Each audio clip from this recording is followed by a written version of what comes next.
my house in North Royalton to 77 in Strongsville, and then back around to like North Royalton. So yeah, and Imani's not playing, so it was like, yeah, I'm gonna. So it wasn't worth it. No. Once I saw the tweet that said no Imani, I was like, I'm not putting up with this. Why would you put up with that when you can see Craig Porter Jr. lead us to victory tonight? I mean, that's why I go to charge games anyways. Yeah. Yeah. Well, here we go. Starting lineup. So I don't know if Jackson mentioned this on the last stream, but I asked him to confirm. We were very confused during the last stream why Max Strus was listed as the starter, and then last second it was changed to Dean Wade. Turns out, I don't know if Jackson mentioned this on the last stream with you guys, but turns out it was literally just a mistake from the social media team. Max Strus was never intended to start. So social media team pushing an agenda, which I respect. They clearly had an agenda they wanted to push. And if I was in charge of the Cavs social media team, I might have done the same. So rare L for them. They do a great job. I'm not sure what I would love to know. I would love to know how they got mixed up there, like what happened. But yeah, rare L for the social media team, but it's okay. It happens. And Chris Fedor tweeted it out, so another L for him. Yeah. Yeah, I think a couple different. I think Danny Cunningham tweeted it as well. There's a couple Cavs reporters who got fooled. Not Jackson. He didn't tweet it out. Never Jackson. I said my sources couldn't confirm this. Yeah, so I just got finished doing a live pregame predictions with Across Cavs. I'm sure anyone who's on Cavs Twitter has seen Across Cavs before. He does great content all throughout the season. So that was live on Twitter and YouTube. We talked a lot about what we want to see this game, and one of the main things I want to see is obviously an increase in effort, because I don't think the effort was great the last game. I think the defense could be a little bit better. But the main thing that I want to see, or just as important, I want to see this Cavs offense spark some life back into what they had before. It comes down to a lot of different guys. It feels like every night it's a new player stepping up, but I'd really like to see Donovan Mitchell get going. I think I said this in the last game as well, but he has not scored 20 points in 2025 yet. So I would love to see him put up like a 30-point, 8-assist game. And I would love to see the Cavs hang 130 points on the Pacers like they had so many teams. Now, that might be asking for a lot. 130 points is a lot. They've made it look much easier than it is. But I'd love to see a big offensive performance because they only scored 93 in the last game. That's the lowest of the season. That's the first time all year that they've scored under 100. Here we go. Donovan Mitchell, get him going. Wide open dunk right there for Donnie. But yeah, so Jackson, I have a question for you, a trivia question. Mm-hmm. So the Cavs last game, first game all season that they scored under 100 points. How many times last season do you think they scored under 100 points? At least 63. At least, okay, that's well, you overshot it by a lot. probably like 9, 10. So you were very close. 10 times last year they scored under 100. The offense was not what it is now. So I like to see Donovan Mitchell finish a little scoop layup right there. I feel like I haven't seen that shot go in a week. Cavs are doing a really good job of using their bigs to just relentlessly attack the middle of this Pacers defense, which, you would have liked to see them do more. So last time they're just playing with a level of aggression that, we really didn't see.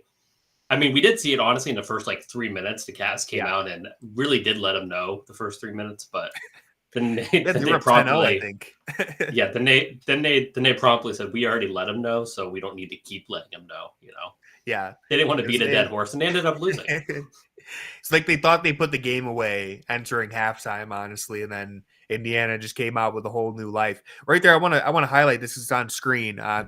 Of course, it disappears right as I was about to read it off. But Indiana, actually, in their last 15 games, is the 10th best defense in the NBA. So we saw a little bit of that in the second half. And so I thought that was interesting. They really are they're turning it around on defense the last few weeks. Now, is that going to hold for the entire season? Probably not. But it is worth mentioning. I want to give Indiana a lot of credit for the defense they played against Cleveland Sunday, because, yes, the Cavs stunk it up, but Indiana also played a pretty big role in forcing that. Yeah, they did. I don't want to. I don't want to get too far ahead of ourselves with like praising Indiana because I think it was more the Cavs doing than it was the Pacers doing, if that makes sense. Like, the Cavs, did you write it? I think you wrote it like the Cavs just kind of beat themselves. Did you write that? Yeah, I don't think I wrote it exactly like that, but I definitely mentioned how like a full court press in the NBA shouldn't beat you the way that it beat the Cavs. You know what I mean? Like that's, yes, credit to Indiana, but even like the best full court pressure in the NBA shouldn't be sustainable for more than like a minute and a half. They did it for a whole third quarter. Yeah. Yeah. And then the stat with like when they're shooting under 34% from three, they're like they're 4 and 5 or something like that. They're 5 and 4 when they shoot under 35%. So yeah. I mean, I checked last year and I think they were like, they were like 19 or like, no, sorry, I have it backwards. They were like 14 and 20 is what I was trying to say. I think they were like 14 and 19, 14 and 20 last year when they did that. So way more games shooting below 35%. They shot 36% from the three last year. So it was right about their average. But yeah, anytime you shoot really poorly, your chances of winning an NBA game go down by quite a lot in today's league. But the effort on defense in the second half was the final nail in the coffin. Seems like Darius could have taken an extra dribble to get to the basket there, but still a good look that usually goes down. Good defense. Yeah. They are playing with a lot more aggressiveness than they did last game. Like last game, it seemed like they were going through the motions a little bit. Yeah. Yeah, I think Donovan on offense is looking a lot more aggressive than he did really the last few games. He's getting to the rim, he's hitting that step back three. I think he's taken a clear approach to this game of like it's been too long since I scored 30 pretty much. It's also worth pointing out that like this Cavs team still has to prove themselves, and they still take like a game on TNT as like a showcase game in a way that like, a LeBron 2018 Cavs does not, like they don't take a TNT game as a showcase game. There you go. Another one for Donovan. This is what I needed, man. This is what the streets needed, a Donovan Mitchell explosion. Because listen, just real quick, this is going to be a very quick point. He's still the best player on the team, damn it. I see a lot of people on Twitter getting cute with it, and I understand we want to give Mobley and Garland their flowers. Donovan Mitchell's still our best player. Ooh, nice response. Yeah, and one thing I do want to say is that he hasn't scored over 30 points or 20 points since like 2024. Yeah, it was 4 games, so like it's not like it's like February. It's just so strange. Just like good take. You expect him to get 20 basically every game. So 4 games in a row is. I wonder if he's done that at all in his Cavs career. I doubt he has. Yeah, he's cooking now though. Charge up 13-6. That's what the people care about. Can we stream the charge instead? That would be that'd be one hell of a feature. Have you ever tried to watch a YouTube? Because we can get YouTube. Have you ever tried to watch a like G League game on YouTube? I think I did. It was probably a charge game. It's a lot harder than it should be. Like, yeah, you have to go to like you can't look it up on like the YouTube. You have to go to like the G League website and go to the YouTube from there. And it doesn't show up on like the actual G League page otherwise, because we could stream it if you do that. Yeah. Because we can pull up YouTube on here. Right, but you can't anyways. This game's on ESPN Plus, so you can't. You couldn't do that anyways. But yeah, I feel like whenever I watch charge games on the computer, the broadcast angle that they give you is usually not great. It feels like when you watch like high school film, where it's like the camera, the little handheld cameras all the way up at the top of the bleachers. You're just getting like someone turning the little stick every possession. The problem is like the lighting is so bad in G League Stadium, so it looks like dark. Looks like they're playing in the dark. Yeah. Ooh, this is the College Park Skyhawks just banked their second 3 in a row. So that's always tough when they do it twice in a row. Yeah. But yeah, good start for the Cavs. I you'd like to see them really rebound well, and I think they are. There's I mentioned this right before the game started. I don't know if you were still in here, if you left to rejoin, but I did a little pregame show with the Across the Cavs guy, and I mentioned, sure, the Cavs, I don't want to say they're looking to prove themselves, but there's a lot of statements that can be made in a national TV game coming off that loss to Indiana just the other day. There's all-star agendas they want to lock in. There's statements that they want to make just in general of like, we're not going to get punked in back-to-back games. We're going to come out. We're going to show you that we're a legit team. And I know they have OKC on Thursday, but there's plenty of reasons for them to get up for this game as well. One thing I will say is that they were a lot more frustrated after the game than I expected them to be in their like press conferences afterwards. Donovan, he only spoke to the media for like 3 minutes, which if you've ever if you've ever watched a Donovan Mitchell press conference before, he'll like spend like a minute and a half answering each question. He was just kind of like really quick and to the point, which just shows like a level of aggravation that I wasn't really anticipating. So, him and Darius were both like not really happy afterwards. So it's understandable. I like to see it. I like to see it. Because I think the loss, I don't want to like say it was on them, but when you have a loss that's because of, really struggling with like a full court press, I think that they both took that more personally than say like the loss to the Hawks, where I think everybody just played bad. Because that's the only other home loss I've been to this year. So, that's the only other frame of reference I have for, being in the locker room after a loss. Whereas it was more like a collective loss where I felt like Donovan and Darius kind of took that last one personally. Yeah, and in many ways that loss to Indiana on Sunday did feel a little personal the way it happens. Like the Atlanta game, it just felt like, all right, you played a game, you didn't really have it that night. The Atlanta beat you. Indiana, it literally felt like we got punked. So again, there's reasons for them to get up for this game. Now it's 19-15, still very early for them to really separate themselves. But I like the energy they have at the start of this one compared to last on Sunday. Good strip from Wade right there. Yeah, Darius might have forced that lob a little bit. It's a full moon. Do we get Dean Wolf tonight? Didn't get him on Sunday. Nearing the full moon, but the moon is officially full. So do we get him? Maybe. That's what I'm rooting for. He was, the last full moon was the game against Washington. And I think he went like over 8 or something. Well, listen, I've been keeping track. Unfortunately, there is no evidence suggesting that Dean Wolf has earned the nickname. I don't know if he's ever played good on a full moon, but tonight we began a new journey. This is the Wolf Moon. This is literally the name of the January full moon is the Wolf Moon. So it has to happen now. Good to see Max Strus hit a shot.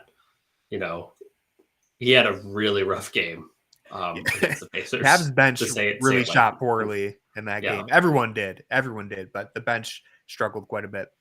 Yeah, what was it? One player over 6 points or something like that? I think it was like Niang. And he was who you still gave an F to? Dude, he was horrible in that game. He had a good first half. Yeah, but the thing is, I think I wrote this too. I was like, he had a pretty solid first half, pretty good. But then it was like one of the worst 6-minute stretches he's given us. So I couldn't give him anything. Hey, good job, Karras. Yeah. This is a very different look for Indiana too. I know they didn't have Haliburton for the entire second half last time, but it is a different game plan when Haliburton's not out there, the way you're able to defend this team. A whole day of knowing that Haliburton's not going to be there. I don't think Indiana's going to be able to keep up pace with us. Nice hit from Karras there. That's the type of pass that we've never seen Darius before this year consistently make. The driving kick. For as good of that was a bad shot for that was a loud clank.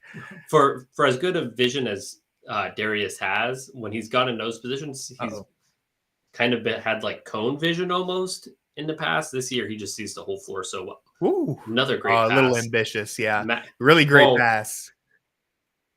I don't think Max was ready for it. That was like when LeBron on like a LeBron team when you'd like turn over your whole roster at like, the trade deadline. It'd be like the first 2 weeks, like guys are just not expecting passes. Mm-hmm. Yeah, that one hit Max Strus in the hand, so it's more on Strus than Garland. Yeah. He's literally too nice with it. Yeah.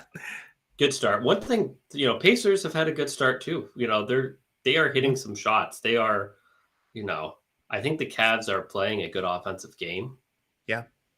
Indiana's still doing a good job of generating live action turnovers. I think that's the second one already tonight.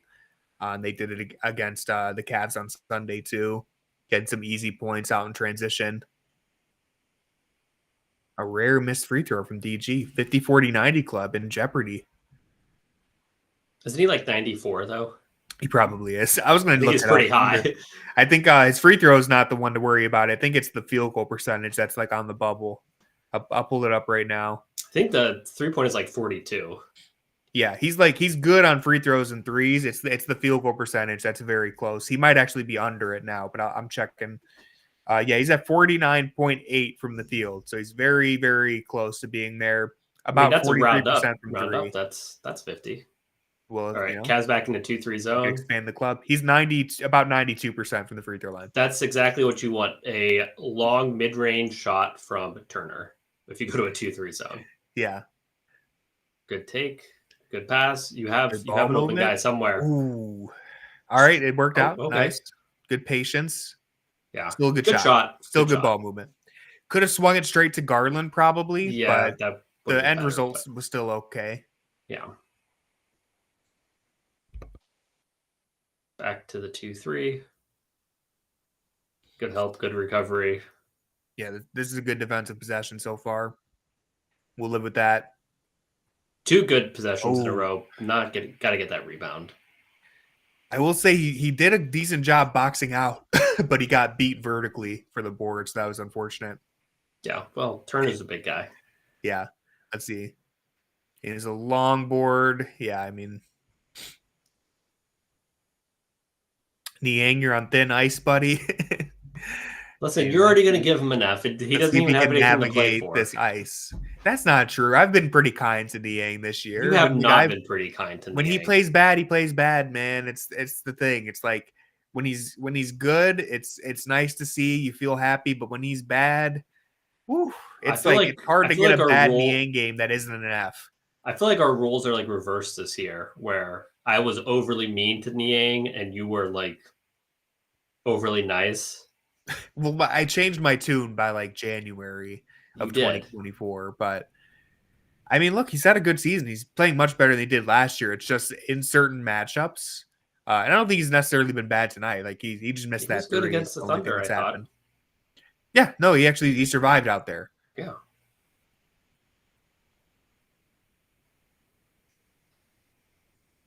Mitchell looking to generate something. Nice driving kick. That was in and out. There we go, Niang. Let's go, George. In Tony's face. How do you like that? Shaquille O'Neal out there. Okay, Shaquille O'Neal. I said O'Neal. I was making a joke. I won't joke on Niang. We love Niang. Kind of. We just went over how much you don't like him. I'm not sure I've seen Niang get a putback layup very often. No, I don't. A rare sight. None come to my mind.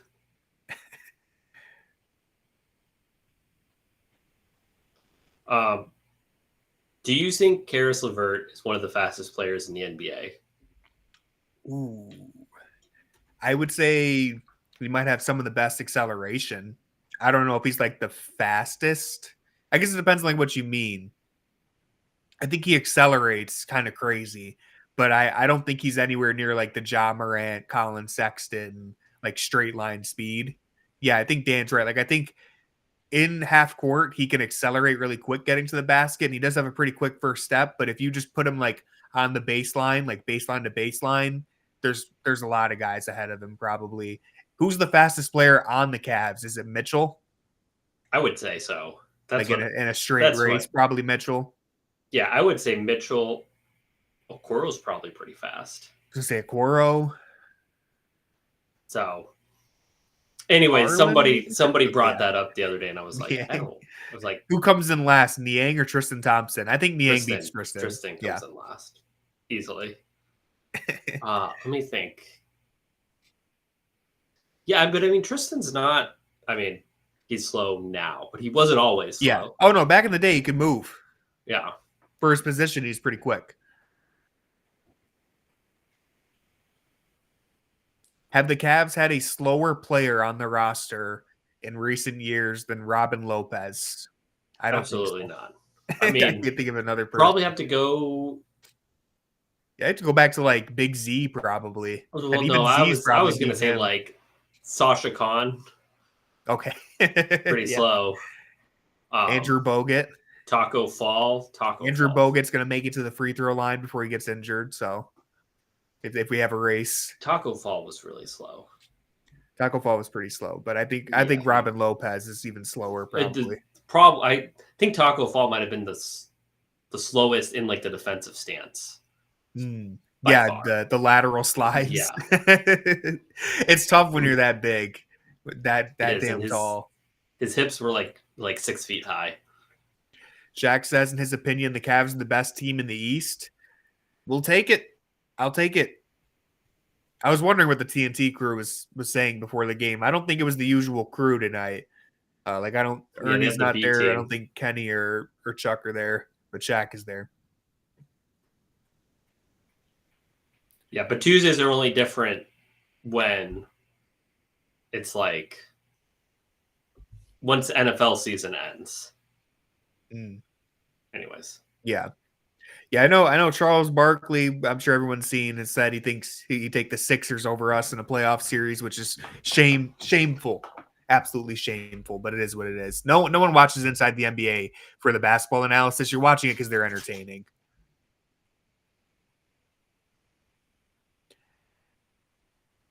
They did hit some tough shots, Kenny. Preach. Back to the 2-3. He loves that 2-3 zone, man. He can't. I mean, he it's can't honestly quit it. Working a lot better now. I'd love to see some numbers on it because it's improved. Yeah, and they do a good job of leaving the right guys open. Yeah, and I think that's zone, especially against like the Thunder. I thought they did a great job with the 2-3 zone in that game. Just like, hey, like we're gonna let the guy who just hit it off like the NBA logo. We're going to let him keep doing that. Yeah, it's basically just the ultimate, like, we're going to dictate what you do on offense. We're not going to let you dictate the terms of engagement here. We're running a zone, and we're picking who we want to attack us. When Donovan starts doing that move, that's when it's over. Hey, we said he hasn't scored 20 all year so far. He might have 20 in this first quarter if he keeps going. He's already at 14. By all year, he means the 4 games in 2025. Hey, well, that's what it means, yeah. I never told a lie. Here's LeVert with the Steph Curry left-handed. Doesn't count, but it counts in my heart. Kenny, for your thoughts. So I have a question, Jackson. I think I know your answer, but the Cavs' best record in franchise history is 67, or they won 66 games with LeBron. Do they beat it this year? I think so. They definitely could, right? I don't know if they get 70. But they could hit 67. 75 still the number. All right. I love the confidence. No, yeah. I mean, I think they should get they should at least match 66. Yeah. I was just talking about this right before the game because, 70 is a great number to hit, but does this Cavs team, like, let's say it's the last month of the season, do you still go all out for 70? Well, or are you just... The thing is, the last month of the seasons, it's a lot more on your depth and kind of like your playing style because you're playing against a lot of teams that also don't really want to win, tanking teams and stuff. So it's kind of weird. But if you have, like, with their depth, I think they can still, like, win games at a good clip. Whoa, that pass was crazy. That was like that might have been the longest rifle pass I've seen Mitchell throw. And then it ends in a 3. 17 points in the first quarter. I will have to see that again, but I want to know. I hope they show that pass. I want to know where Donovan's defender went because As soon as he passed it, Donovan was like wide open. And like Donovan didn't like run the daylight. He vanished. He was just kind of there. So we might need to see that again. Yeah, back to the zone.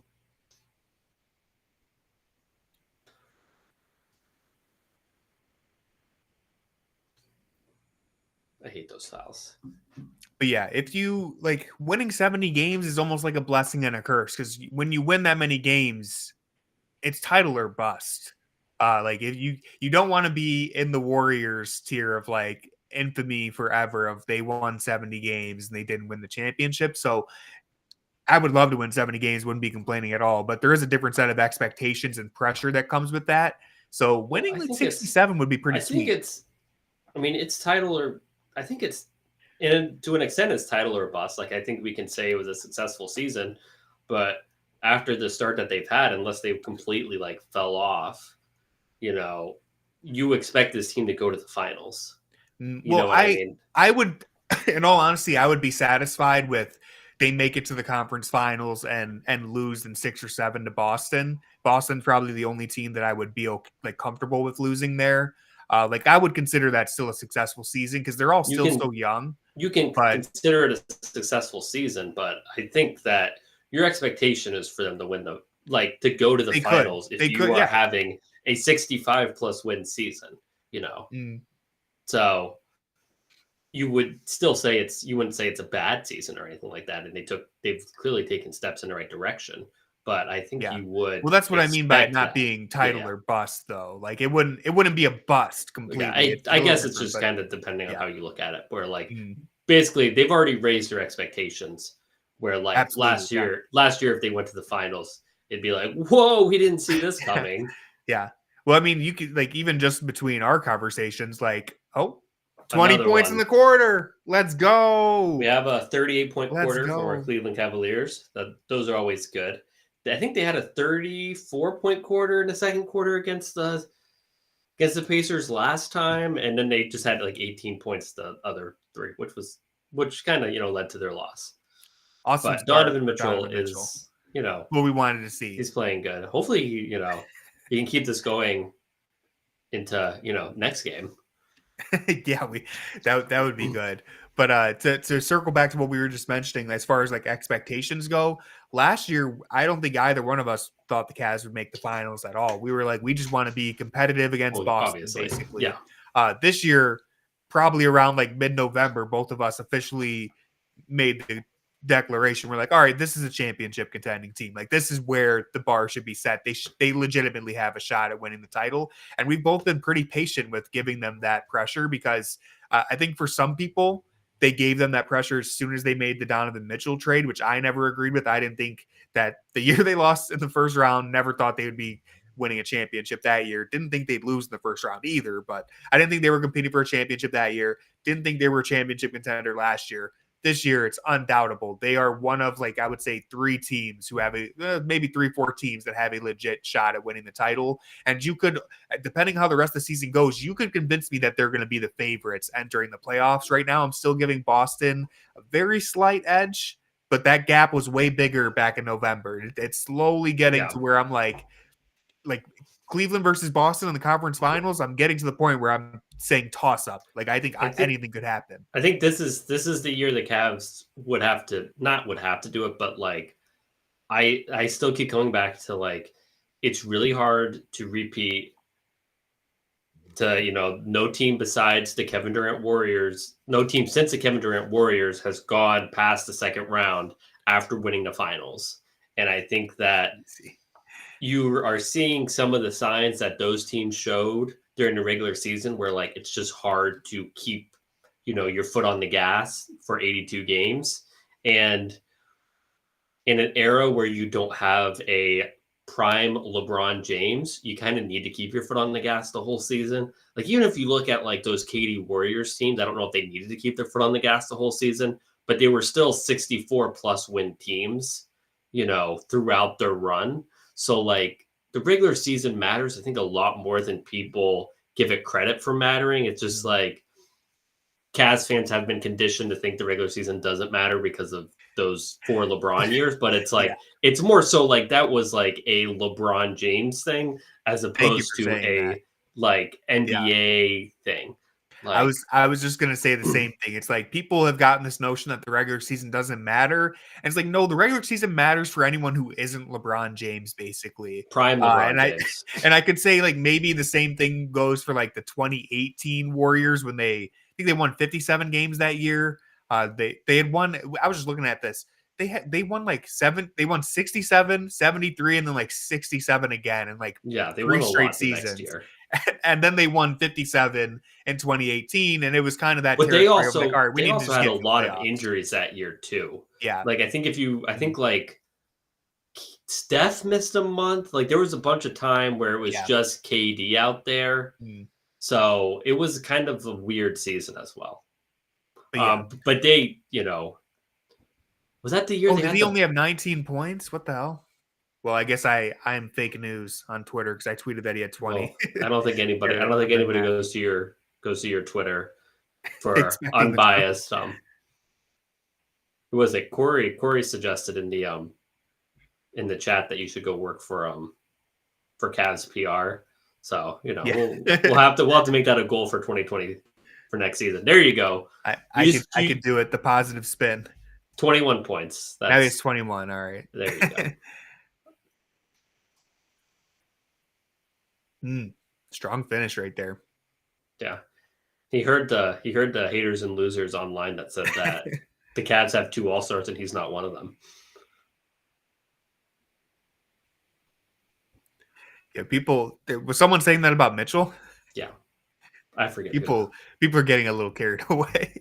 I love the hype for Mobley and Garland, but he's having an all NBA season, guys. Yeah, like, he's literally he should be first team all NBA probably at worst second. So I think I do think people are getting a little cute with it. I can't blame them, but I think Mitchell to me is still a tier above everyone else on this team. The reason why the Cavs are breaking out is because the gap between Mitchell and the next best players is not as monumental as it was the last few years. And it's not built entirely around Mitchell plays good, Cavs win. Mitchell plays bad, Cavs lose. Mm-hmm. It's a lot more of a team effort. But yeah, Mitchell's very good at basketball. People forget. Yeah, apparently.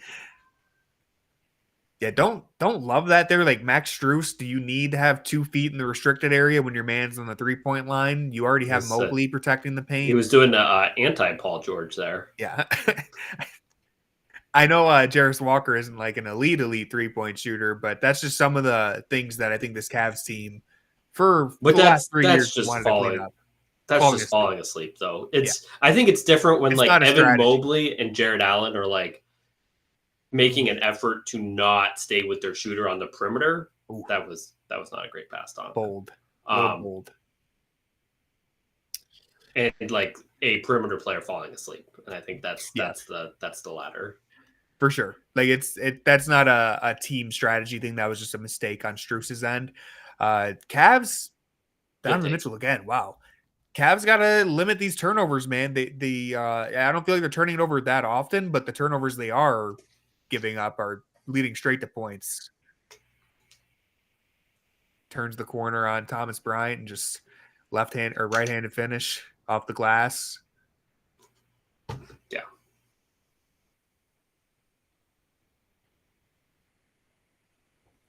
It's a rare throwback game for the Cavs where Mitchell is the only one showing up on offense right now. Although I don't think anyone else. I think Darius has played good. I feel like he just hasn't. I haven't seen Darius on the court for like 15 minutes. It seems like they're saving him for Oklahoma City. This isn't a game where like Darius is like 1 for 4, Okoro's 0 for 3 or anything like that. It's just Mitchell is completely torching them. And that's what you'll live with in the 2-3.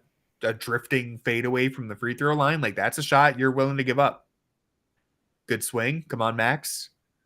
Here we go. Pacers didn't read the scouting report. 2 guys just sprinting out to Isaac Okoro. Got to guard Okoro. They looked at the box scores. That's what When's the last time he hit this guy's shooting 47%? You know what, Jackson? That's a good question. Let's see. It's been a minute. He was injured for a while, Has he hit a 3 this year? I'm not entirely sure. he's hit a 3 in He had the 2025. no I'm gonna points, check. and he had the no points against OKC. Well, I don't remember a 3 last game. It might have been a little while. Let's see. Yeah, I think that was just a mistake by the Pacers. That wasn't on the scouting report. The scouting report didn't say Max Strus, leave him open in the corner. Okay, I'm gonna guess the date. When's the last time Isaac Okoro hit a 3? No one look it up. Guess the date. December 14th against the Nets. That's pretty close. You got the team right. You just had the date. But is the wrong date? Is it 12th? The 16th. December 16th against the Nets. He hit 2 of 3 3-pointers. Before that, listen, he was shooting the games before he got injured. He was 2 for 2 from 3, 2 for 5, 1 for 2, 3 for 4, and 2 for 3. So he was kind of shooting the lights out. Then he injures his shoulder, goes 0 for 8 cents. So it's, very Kevin Love-esque. He just, he injured the shooting shoulder. That's all that's happening. He'll be back. Honestly, that ruined Kevin Love's career. That damn legitimately. He hasn't never recovered. He really did. He really did. He's still shooting pretty poorly. He's been shooting comparable to his previous. He's shooting. I think I'll pull it up since I'm already on basketball percentage in Miami has to be 34%, below league average. Here, so let's see. Before he got to Miami, let's see what he was shooting all the way up to his 2023 season. He shot.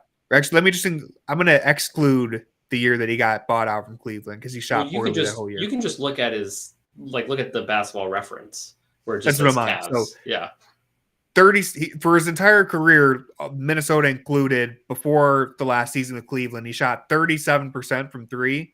If you look at once he got to Miami and that last season with Cleveland, he's shooting 34%, which actually isn't as bad as I would have thought. But if we just look at his Cleveland career, still below league average. Yeah, it's still below league average. If we just look at his Cleveland career, he was shooting 37.8%. So it's about a 4% drop off. Yeah. And I mean, you know what? Oh, sorry. Why are they even recognizing IndyCar guys at a Pacers game? It seems like they should just be mainstays, Kevin Love's shooting 36% this year, so that helped. He was shooting 29% his first 20 games in Miami. He shot 29%. And then last year he shot 34%. So it was pretty bad. That would have been an average of 32%. So he's turning it around a little bit.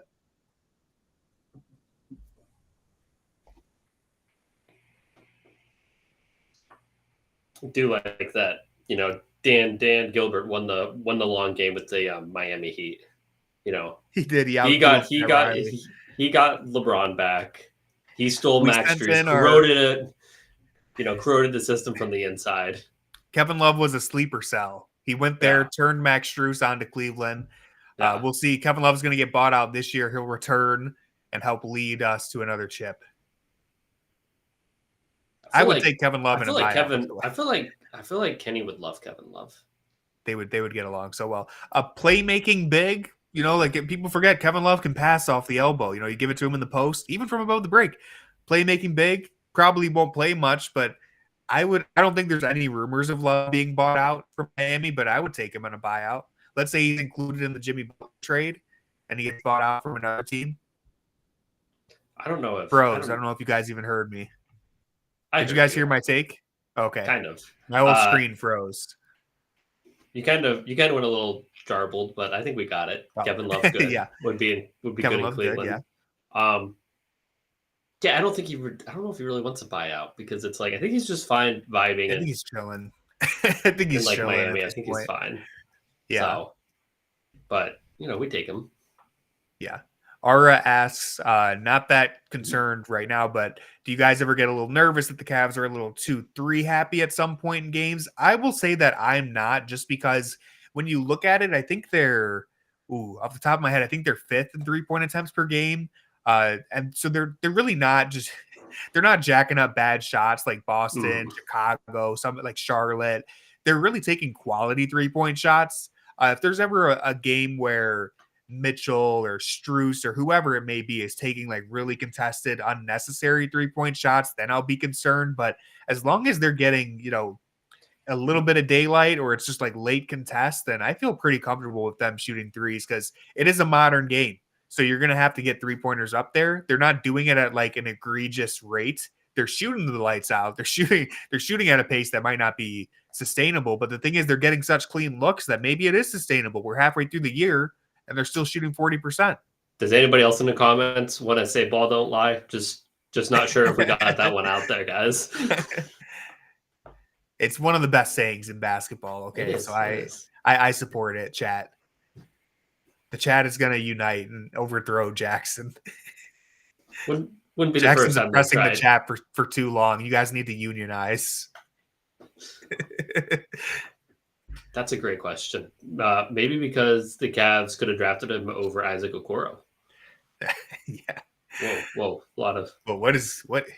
That was a lot of dribble attempt. Oh man, that was one of the best possessions I've ever seen in my life. He was in his bag right there. Okay, I gotta clip that. I've never seen that many failures to try to dribble between your legs into an air ball step back. Well, that's Benedict Mathurin. So I liked Benedict Mathurin a lot, man. Yeah, I mean, I don't know if I really liked him. He was on my like sim team for a while, and I really liked his stats because he had like phenomenal stats. But I don't know if he's his rookie year he looked so good. Yeah. Okay, I just clipped that, so I'm gonna have to like trim this real quick. I'll let you cook. It's hard to trim it. It's so hard to trim. Because anyways, I tried to do that one time. You cook for a moment. It was a lot of work. Oh man, you missed it. Isaac Okoro missed the shot. I can still hear you, so yeah. Oh, I'm gonna mute you in a second. I can't hear this Okoro slander. Isaac Okoro, geez, that's the second miss. He had Jarrett there. Just pass it to Jarrett. Jarrett was trailing. Yeah, I feel like it's kind of frustrating because Isaac, he had a really slow start to the year where he was trying to figure out his place in the offense, in Kenny's offense, and that kind of was a result more so of like not being able to do any of the team workouts in the offseason because he was a restricted free agent. And then he really found a groove there in kind of the middle to end of that initial winning streak. And then that seems like it's completely gone, where he's just sort of like, it seems like he's at the same time trying to force things, but also like not being assertive enough. It's just a really weird spot that he's in right now. And hopefully did Jackson start throwing Okoro under the bus once I left? I did. Was that about Okoro? Yeah, but he missed 2 straight layups. I'm not gonna defend Okoro because he has had a rough stretch especially since that shoulder injury. Like no exaggeration. Yeah. He's had a hard time re-establishing himself. I'm not out on Okoro by any means. Don't clip that. Don't misconstrue what I said. But he has been bad recently, so I'm not gonna. And the Cavs do need him, like especially in the playoffs in certain matchups. So, not every matchup. I don't think they need like Isaac Okoro, but if you play the Knicks, he could be helpful against Brunson. That was good job, Miles Turner, big Star Wars guy.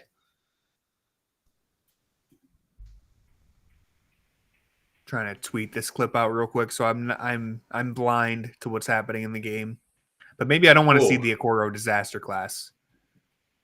Miles Turner just tackled Jarrett Allen. Nerd on nerd crime. I was gonna say this is a Star Wars battle. Yeah, Jarrett Allen says he likes Pokemon more, and Miles Turner said not today. No, they both just got tangled up.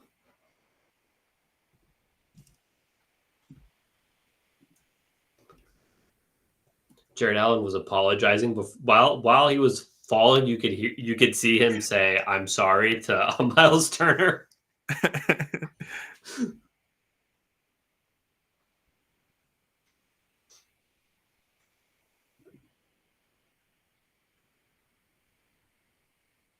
Flagrant review here. I don't know, man. Like they just kind of tripped over each other. Seemed pretty. Oh man, It just seems so unnecessary to do like a review like that when like Yeah, just keep on playing, you yeah, know. Chris Fedor pushing the anti-Okoro agenda, man. I hate to see it. He said, I don't know. Okoro returning from his shoulder injury, 3 points on 1 of 14 from the field. Listen, you can't prove it. You can't prove that he's shooting 1 of 14 from the field. I don't believe there's evidence of that. Maybe that's why they shut down all those third-party highlight sites. That could have been. I put in an executive order. We have to erase this footage immediately until Okoro gets back on track, guys.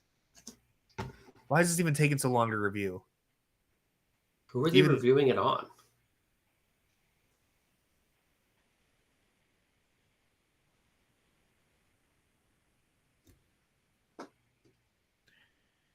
See this again. And I'm definitely not a fan of guys hitting Jarrett Allen anywhere near the ribs with an elbow. On one hand, I mean, like, I don't think Nemhard's trying to do it, but also, like, he definitely hit him. I don't know what. Like, if you're not attempting to hit someone with your elbow, your arm would.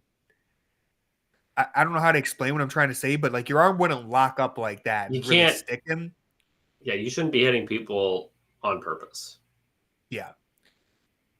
Like he clearly knew that he was putting his elbow into Allen there. Otherwise, his arm would have just like lunged forward off that contact. So don't like people trying to hit Jarrett Allen in the ribs ever since the Orlando series. See what they rule here.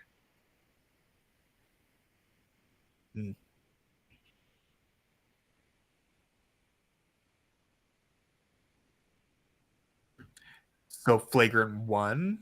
No, just a technical. Just a tech? That's strange. Well,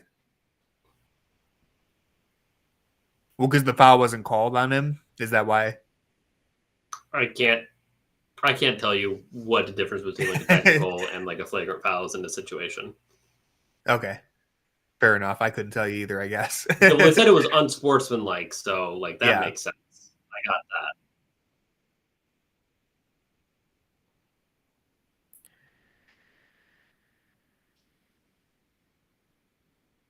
Yeah, good point, Demo, too. There's just the way he responded to like the contact, you could tell it was intentional. Because if it was an accident, he wouldn't have acted that way.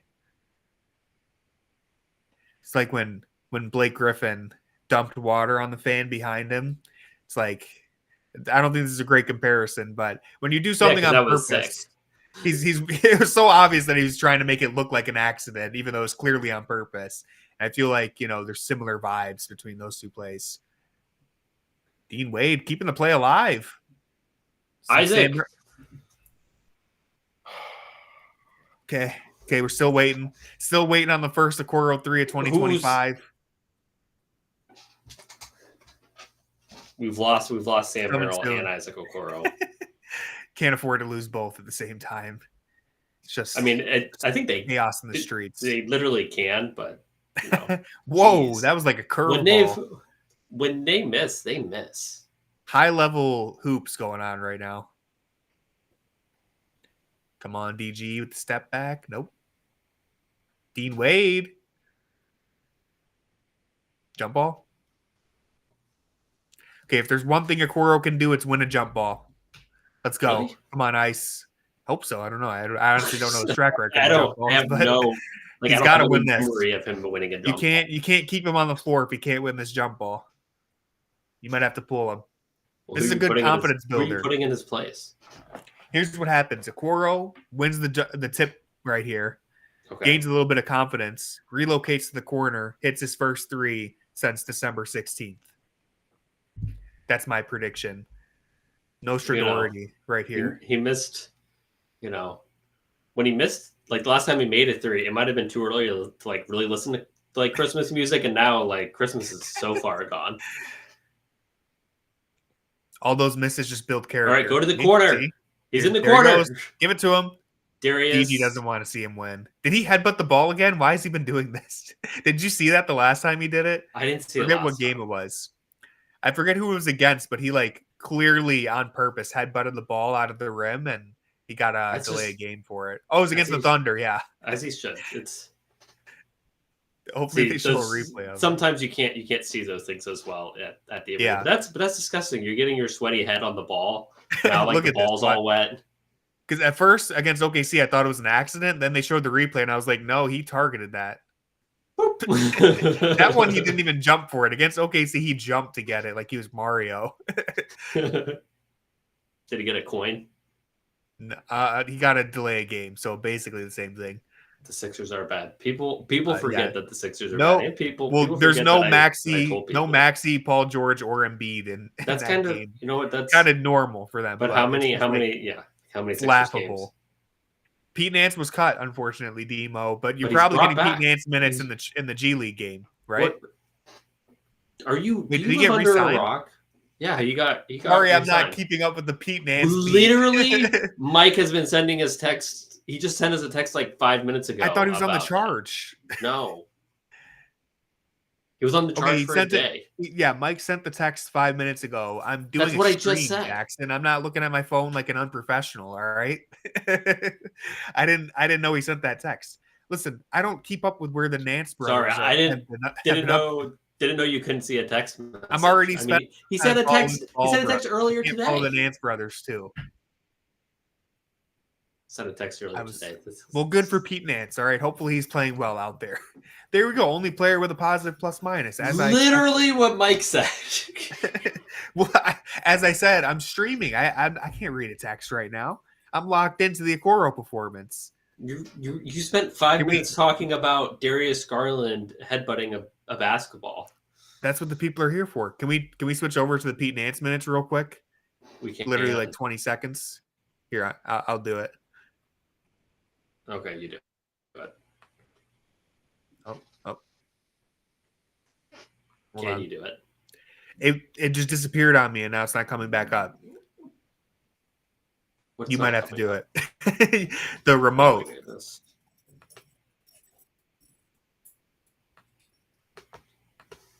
I don't know if it's because we both tried to use it, and then it like kicked me off. But here, wait. I just removed it. Hello, everybody. Wait, you're getting first half Pete Nance minutes? Well, they don't have anybody else to play. That's tough. I wonder if they're going to cut him again.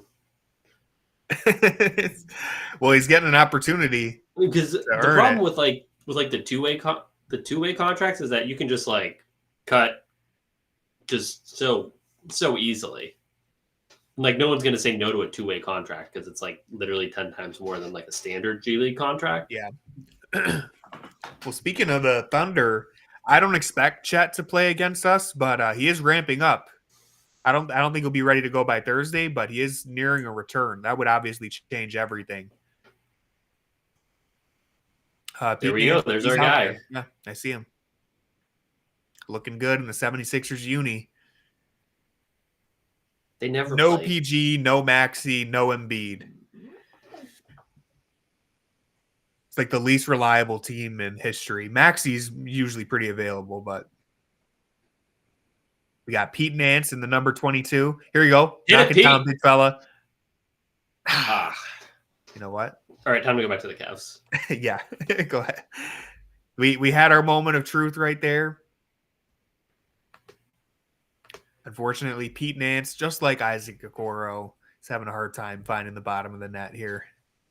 You'd have to look up to see when the last time Pete hit a three, but it's probably since in an NBA Isaac. Game. Yeah. No, there's no way. You have to look Isaac that up, has though. definitely hit a 3-pointer more recently. Oh, wait a second. Probably not. I mean, like I feel like 90% of Pete's shots are threes. So if he's getting garbage time minutes, he's putting up threes. Let's see. Pete Nance on December 30th hit his only shot of the season. It was from 3-point range. It's the only shot he made this year. It's also the only shot he attempted. Well, there we go. He just attempted another one too. Well, now he's attempted two. So Pete Nance for his career is shooting, counting today, 2 of 3 from the 3-point line. Shout out Pete Nance. All right, back to the 2-3 zone. Cavs Good with a job. 10-point lead. Good job Good from job, Dean. Darius, to get to the corner. They wanted to get it to Matherin. Yeah, good catch there.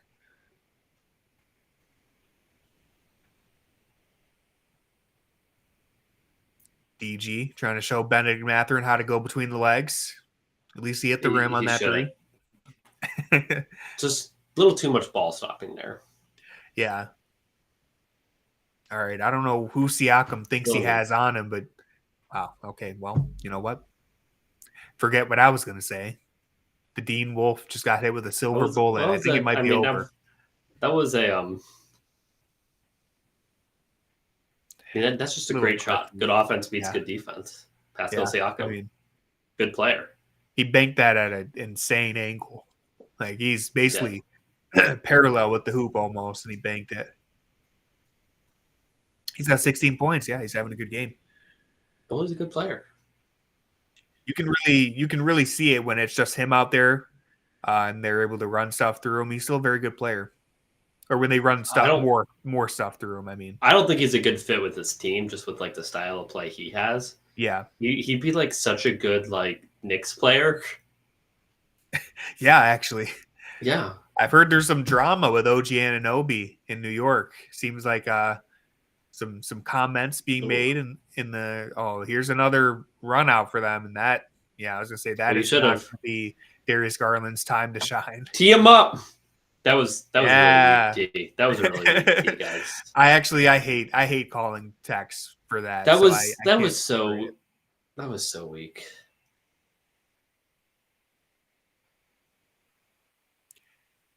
Yes, I agree there. It's I'd like to see the replay too, because he was running full sprint. So like when you dunk, especially two hands, if you don't hang on to the rim, you're gonna go flying. You're gonna hit your head. I have one of my friends did that at the park, and he almost broke his jaw because if you let go of the rim right there, look at your vertical. That was a big pull up. He did pull up a little bit. That was a pretty go right there. His whole chin got up. I mean, his like collarbone was above the rim. Still That's not too calling much. That's too much. I wouldn't have called it, but he did. He definitely pulled up. You know, LeBron's still hanging on the rim from December 2016 from the Christmas Day game. Yeah, he gave that rim a couple shakes. He was on it for like 10 minutes. Evan Mobley, nice, kind of hit a swim move to get around Siakam there. Brings it all the way back out to try and go to work. Nice. There. He definitely traveled.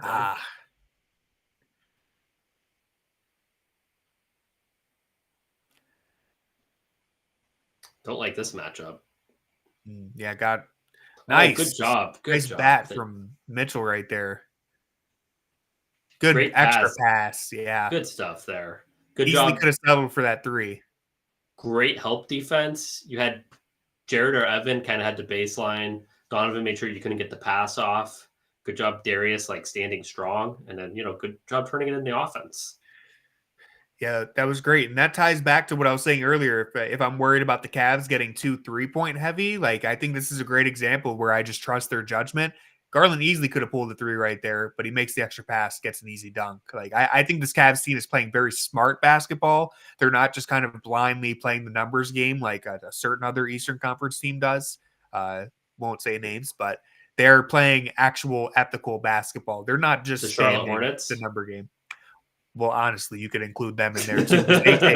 They take an ungodly amount of 3-pointers for the caliber of team they are. But I was thinking of a different team that has a C in their name. They do have a C in their name, but not them either. There's a certain team taking 53 pointers a night in the NBA, and they certainly are a great 3-point shooting team, but they're kind of shameless with the math game. So many people have called them the assembly line of basketball. They're a poison and cancer. Yeah. Boston Cancers. That's what they've said about them on this very broadcast. Spin move. Nice. I feel like Mitchell just wasn't finishing those. He's pulling out all the Donovan Mitchell patent moves right now. We just need like the Sham God, and then we will have completed the Donovan Mitchell trifecta. Yeah, seriously. I feel like he just wasn't finishing those little floaters and layups in the last week or so. Yeah. They've all gone in tonight. Because that's that's like the Donovan Mitchell hat trick. Yeah, the bring it over your head, spin around you, the scoop layups, like that's what he likes to do. Man, Siakam is in his bag right now. Well, he creates so much space with just how like big he is. Yeah, he's so physical. He's like if Julius Randle was like actually good and knew how to play basketball. Oh, also the Jarrett, passing. Jarrett was not ready for that. That's an offensive foul, Jarrett. That was a little push. That was cat-like offensive foul. But even the passing for Mitchell has been really good tonight. I don't know how many have turned straight into assists, but he's just made a lot of like really impressive passes. One thing is Donovan does a good job making impressive passes that like may not actually be good passes. Like he threw that bullet to like Jarrett, but like I don't know if Jarrett could have ever like done anything with it, so I don't know if it was like a good pass. TJ McConnell, maybe the most Y guy in the NBA, by far. He's a Cavs killer.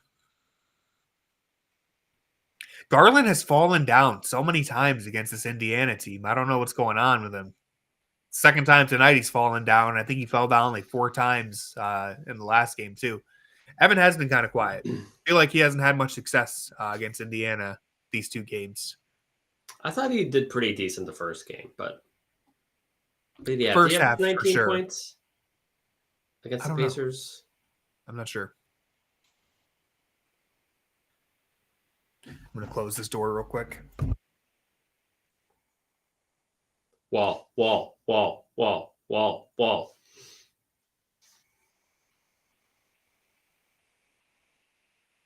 There you go, Dan. I was waiting. Darius, did he get hurt? I heard the broadcast say that he was slow to get up. He is on the ground. He may just have like a bruise. Completely like slipped. He just then landed on his knee. Honestly, maybe just a bruise. Those crappy New Balances. Put on some Nikes.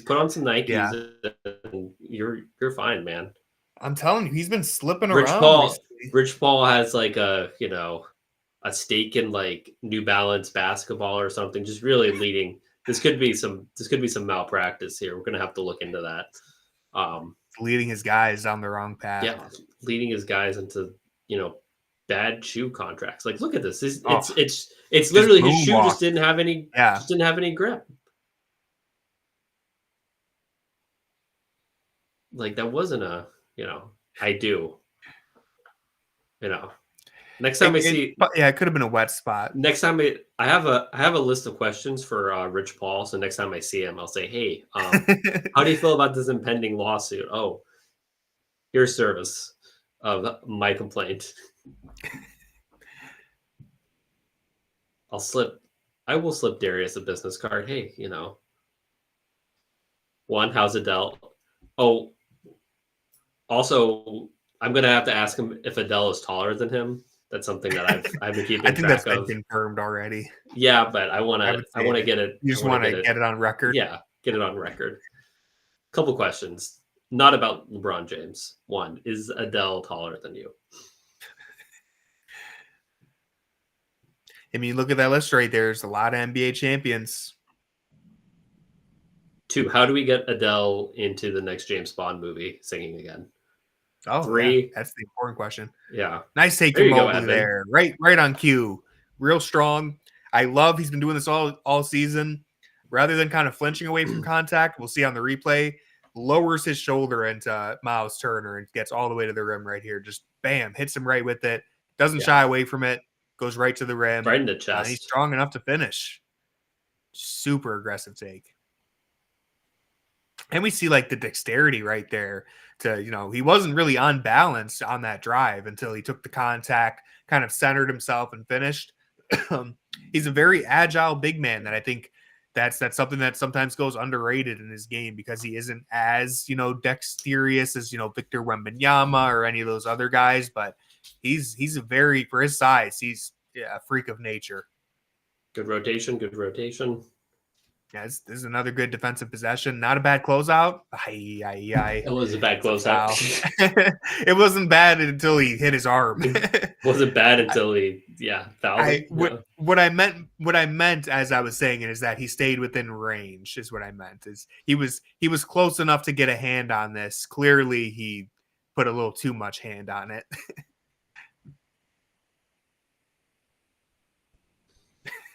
I just don't like leaving your feet ever in those situations. Like nothing good comes from that.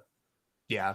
Well, that's one of the principles of the zone that Max Strus has brought over from Miami. They foul preach on 3-point shots. Well, not the foul, but they preach selling out on the 3-point shot because in a zone you're going to be at a disadvantage in many cases trying to cover up space. And so rather than the textbook chop your feet close out, if you just sell out and jump as high as you can, kind of like a Luke Cornett thing, except towards the ball rather than vertical, you'll be able to contest a lot more shots. 40, 10 feet Luke from Cornett the sky. tries to do it without closing out. He's just doing it in a restricted area.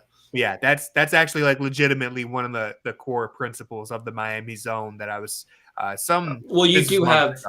was some Miami Heat creator who laid it all out, and I was like, that's an interesting little quirk.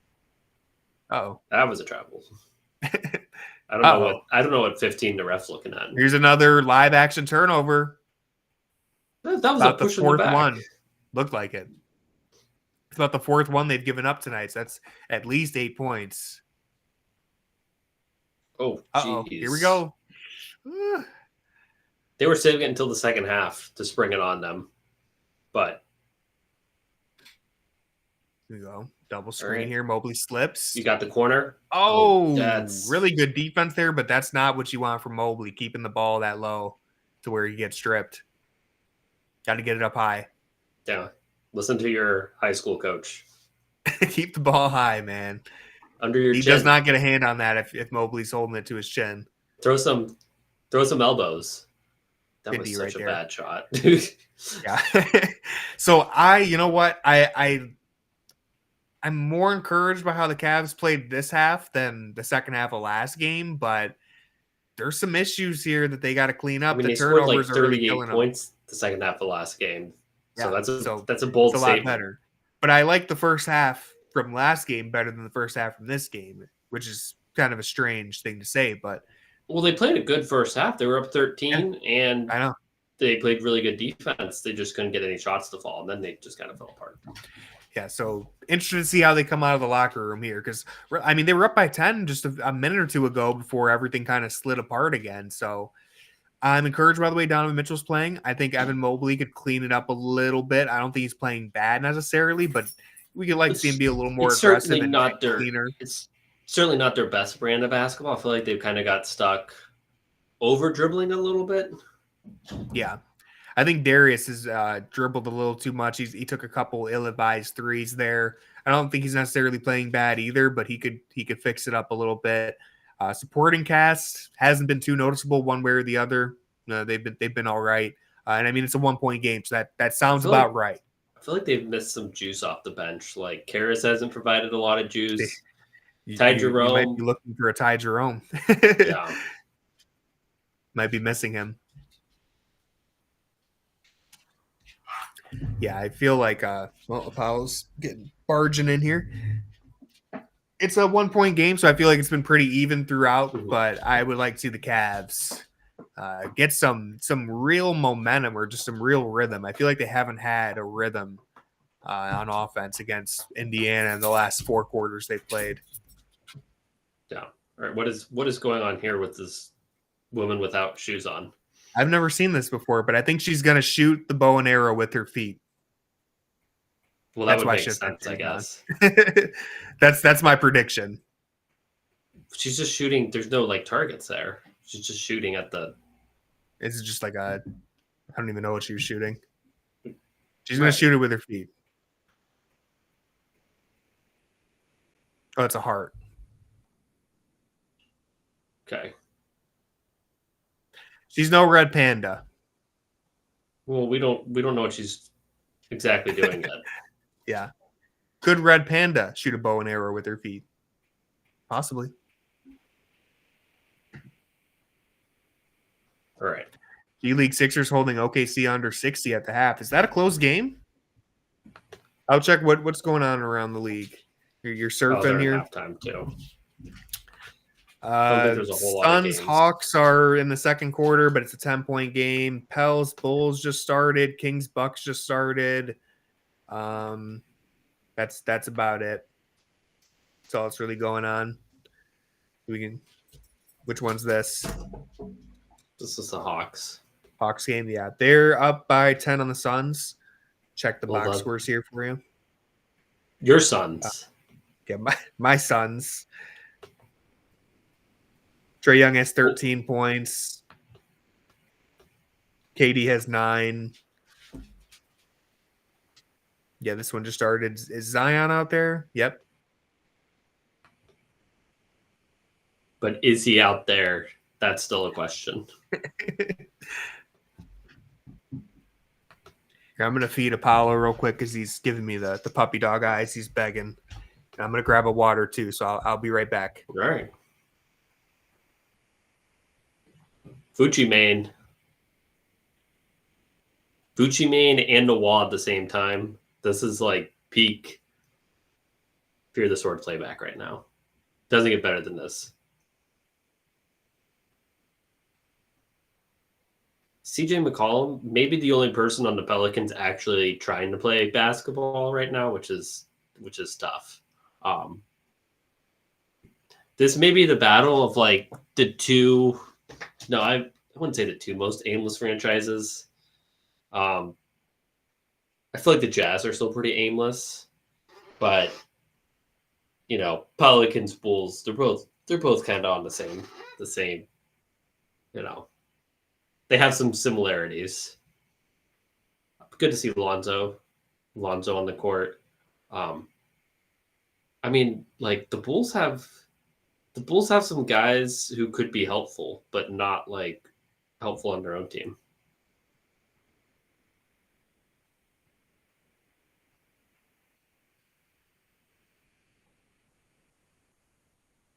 Again, CJ McCollum, only Pelican playing. Yeah, they do have some guys. They do collect like guys that you kind of forget about. Patrick Williams, the Cavs wanted him. Got Okoro instead, which honestly I think that worked out better. I don't know what Zach LaVine was thinking. Jeez.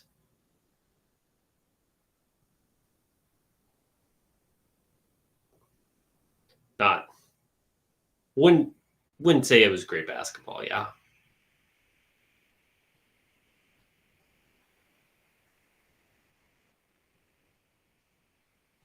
I don't know if anyone's fallen off harder than DeJounte Murray in the last like 3 years. I was pretty high on DeJounte Murray during his Spurs days. I thought he was really underrated, really good player, all-star caliber player, somebody ready for like a breakout. And, you know, I've been certainly proved wrong. I guess guys who don't have a shot, like don't have a good outside shot, and also aren't like A+ playmakers or have an A+ feel for the game. It's just kind of tough for them to really, like, you're just kind of over leveraged on your own shot making coming out of the flow of the offense, which just isn't really helpful. Talking about DeJounte Murray. Yeah, I don't know what's going on with him. I don't really know, like, if there's I don't know what you said about him, but like I don't know like what playoff team or contender he could really be on and help. I don't think anybody wants. Yeah. Nobody wants somebody who stops the ball, not a great passer, and also can't shoot. So, I figured you weren't very high on him either, but yeah, I just can't imagine. I was high on him before he went to Atlanta. Yeah, I thought he was like underrated and poised for like a legit breakout. Yeah, no, I was sick when the Cavs didn't get him when Atlanta, because this was before the Donovan Mitchell trade. So when Atlanta got him, I remember feeling like, man, other Eastern Conference teams are getting better. Cavs aren't doing anything. Like I was sad. Now they could have ran the only point guard and like only center team, you know. That was on the table. It was an option. But yeah, I mean, really, I think it comes down to, you kind of hit on it, like with him being a ball stopper and everything. Like he just needs to change the way he plays. He's got a lot of talent. It's just an approach to the game thing that, like, you're not going to be on a winning team with the way you play. And I think you see with Atlanta, they got rid of him, and all of a sudden they're back to being like a pretty mid team, but like they took a huge step forward. Don't need to overstate it. It was definitely I think it was addition by subtraction. Yeah. And they got Dyson Daniels in return, who's been great for them. Like it helped a lot. All right, I will be right back. Jackson's turn to take a break.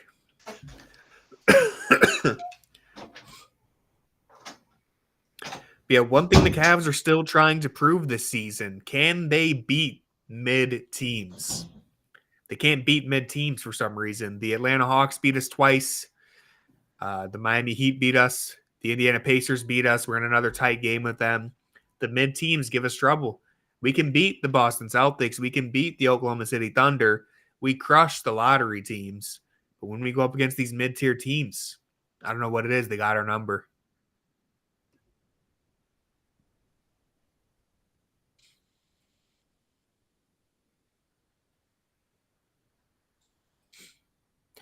But yeah, DeJounte Murray, he was like a damn near triple-double player in San Antonio. He was all defense.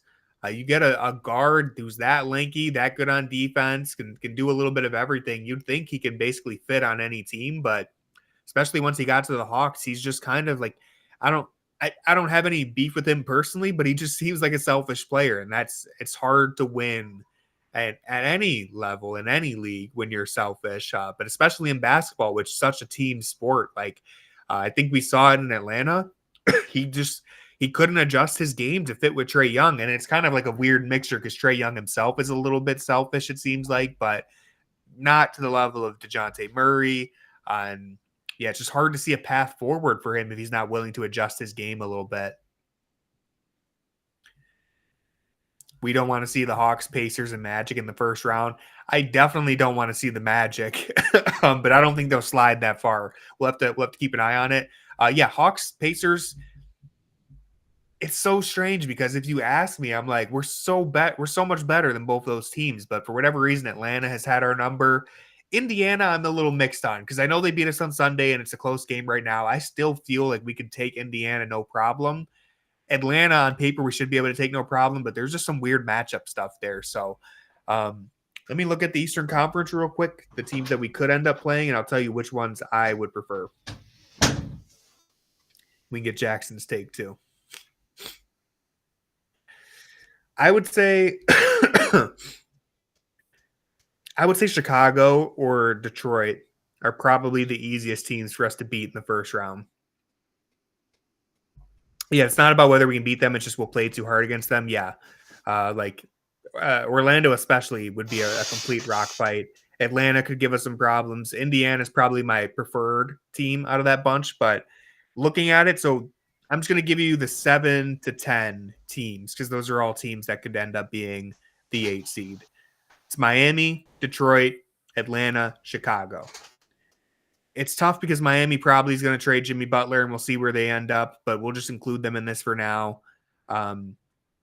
Miami's probably the worst team out of that bunch, especially if they trade Jimmy, but Eric Spoelstra is such a brilliant coach. Kenny Atkinson's a great coach himself, so they're a little interesting, but let's just for the sake of predicting the Jimmy Butler trade, I'm going to include the Sixers in here. They're 11th right now, so let's just say Detroit, Atlanta, Chicago, Philly. I would say Detroit and Chicago are the two favorites for sure who I would want to play, like favorites as in those are the teams that I would prefer. And then Philly, Atlanta are the two teams I don't want to play. To be honest with you, Philly is still the one team out of that group that I would like to play the least, but I feel confident they'd beat them. We're talking about who we would prefer to play in the first round. Give us, there's nothing more fun than beating a team that has shown all year that they are dysfunctional and just proving it to them in the playoffs and like really? 4 games that are that aren't even close. Like, remember what was it, like the Celtics just like absolutely destroyed Brooklyn. Yeah, like I think it would be like that. Where Yeah, it's I like mean, I can definitely see it. where like there was like I think like game one was close and it was like, oh, this Mm, is the Brooklyn team. You finally got KD and yeah. Kyrie they're playing, and then it was like, oh yeah, this is why Brooklyn is like playing in the first round against the best team. Yeah. This makes sense. Yeah. So I mean, I would welcome it. I mean, I but would the still Cavs I aren't would gonna still rather the Celtics have to beat them instead. Just on the off chance that Philly does make it competitive, let the the Celtics Cavs get are into not that going to fight. be challenged in the first round. The Celtics would Would hope not be not. challenged. Neither team's going to be challenged in the first round. There's nothing to worry about. I do think if Philly, it's a big if, but if Philly's healthy, they could challenge teams. I don't think they'd be the favorite to win it all. They I haven't don't think challenged a team all season. There hasn't been one time they've challenged an NBA they team. haven't been healthy ever at this So point. why So would like if they you get a ever healthy like Embiid, we've seen like last year they just did it to New York. Like they got healthy for kind of healthy for a playoff series, and they made it really tough. So like I think if you get a healthy Paul George, Embiid, and Maxey, like that's just not a fun matchup in the first round for anybody. You should still beat them, but it's not going to be fun. I mean, I still don't know what's unfun about beating the doors off of a team that people I don't know overhype. if it would be that easy to beat the doors off them. It It could would be a be competitive very series. easy. You But like first off, you've said they sucked before the year started, so I understand where your take's coming from. like they're not. There's nothing about them that translates to playoff basketball. Like there's nothing about what they do, even what they do well. They don't do anything well. Like first off, let's get this out of the way. They do nothing well. They have no depth. Like their depth pieces suck. Like they have absolutely no playable depth, and their stars do not fit together. So I think they fit together, but they do we not disagreed I on mean, that at the start of the year. like okay, so like they fit together. You can conceptually think they fit together, but nothing that they've shown when they actually are on the court together shows that they fit. And they've only been on I'm the trying court to together find for how many like 12 games. games. Yeah, I was gonna say It has to be like 12 games. So, well, they've played. Oh my God, Google sucks so much.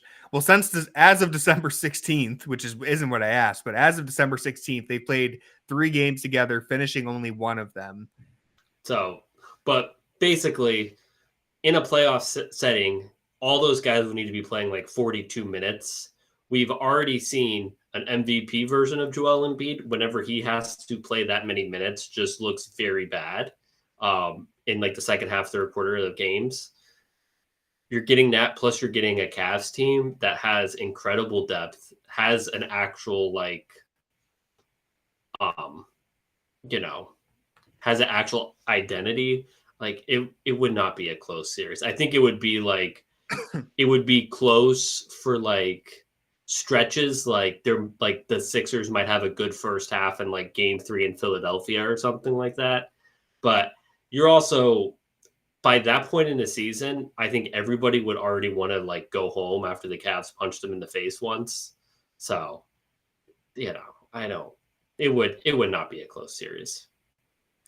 I hear you. I don't think it should be a close series, but I still think like whether it's the Cavs or Boston, if it's healthy Joel Embiid out there, it's not going to be easy. I don't think. If it's Boston might actually like, because they don't like Philadelphia. They might. Yeah, they've had their number. They might win every game by like 45 points. So, Joel Embiid might like preemptively start punching reporters.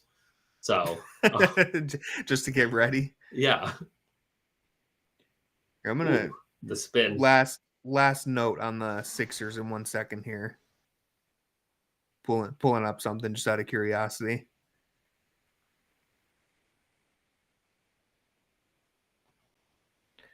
Okay, so it's still bad. I was wondering what their record was since like December. Since December, they're 11 they're 11-8. They're the 11th best team in the NBA, that's not good. Not good. But I was just curious because they started 2-15. So they've improved clearly. Getting healthy helps, but I mean getting quote healthy helps. But yeah. I mean that they'll be in the play-in picture, I think. I mean, it's tough to not be in the play-in picture if you're Right if now you they're wanna out be of in the it. play. If you Right want now to be they're in the 11. play-in picture, you're going to be in the play-in picture. Mm.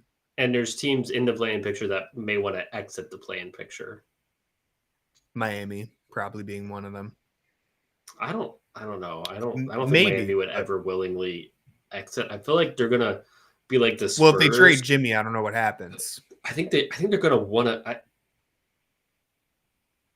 don't know about that foul. Does Chicago try to get out of the play-in picture? That's another team. Of course not. I mean, you They're trade stupid. Levine, trade Vucevic, but they love being in the play-in, man. They love being in the play-in and not winning the play-in. They're elite at being middle of the road.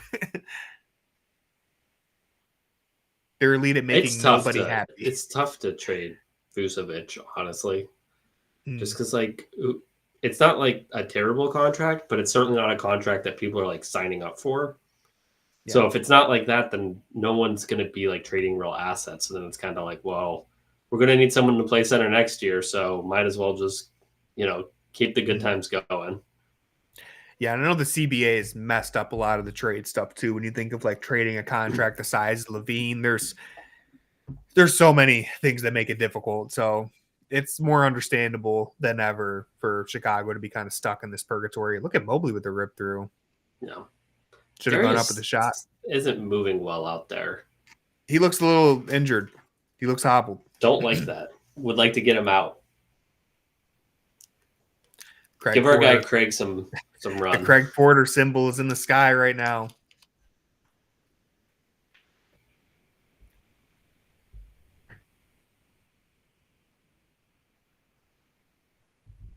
Not really it feels like a kind of a repeat of last game in terms of like how the Cavs came out on fire and then kind of coasting a little bit.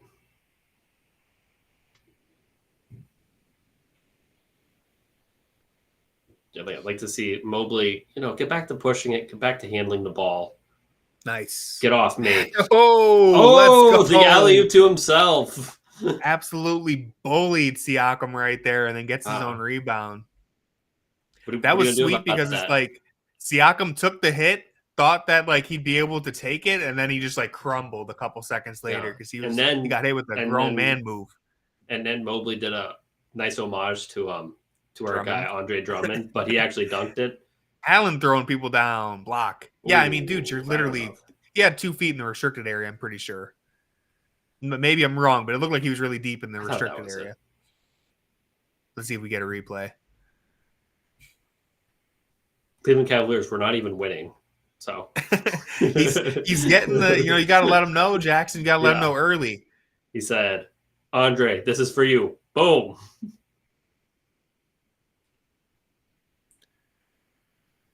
Oh, there was going to be a challenge there. So let's see. Oh, no, he's way out. Never mind. I was wrong. Yeah, I don't know what you were. Well, he slid. So look how far he slid. When I just looked at where he was. Jarrett Allen's a large man. Yeah, but he's a golden retriever. He's not hitting anybody with malice. Yeah, but Benedict Matherin's like not a large man. So yeah, the Cavs, the refs helping us out there, not allowing them to use the challenge there. Too late. Bad job by the Pacers replay crew. That should have been a quick. I don't know if that was. I don't like challenging block charges. They're so. I feel like. Oh yeah, they're so harder. Bang. Yeah. So like, it's probably best for them that they didn't splash. Hey, I think they call that the suck it Tim, and then certain area Cavs LQs on it. No. Tim has changed his mind on Mobley a little bit. It's only a matter of time. Uh-oh. Oh. Nice. Ooh, I was going to say nice recovery by Wade, but he got blocked off. Yeah. Well.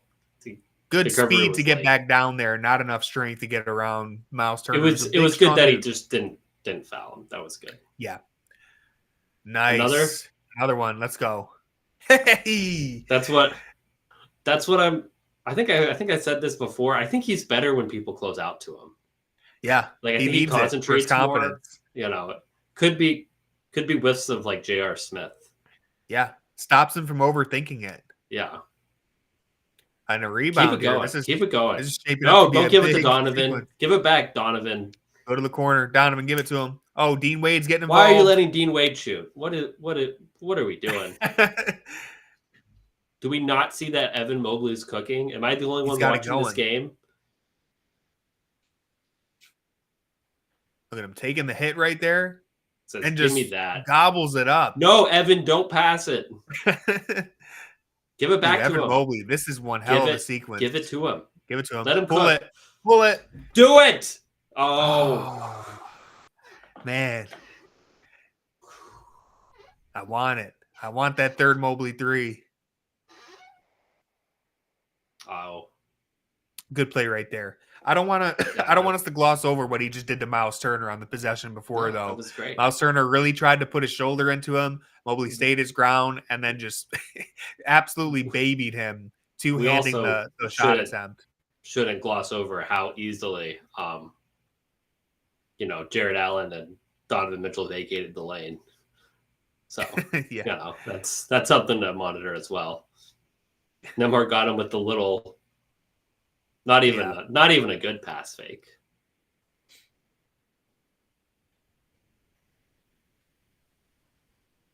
Even I've never seen a teddy bear toss.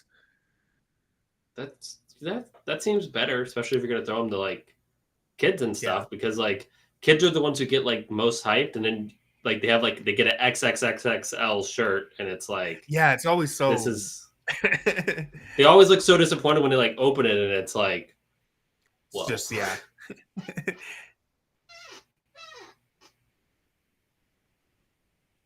Attention to detail on defense has been poor since the OKC game. Yeah, I keep pointing out it feels like players off the ball are kind of like sleepwalking to where when their man catches the ball, it's like they just realize they're playing defense and now they're already a half step behind whatever's happening. And it's led to some complete defensive collapses.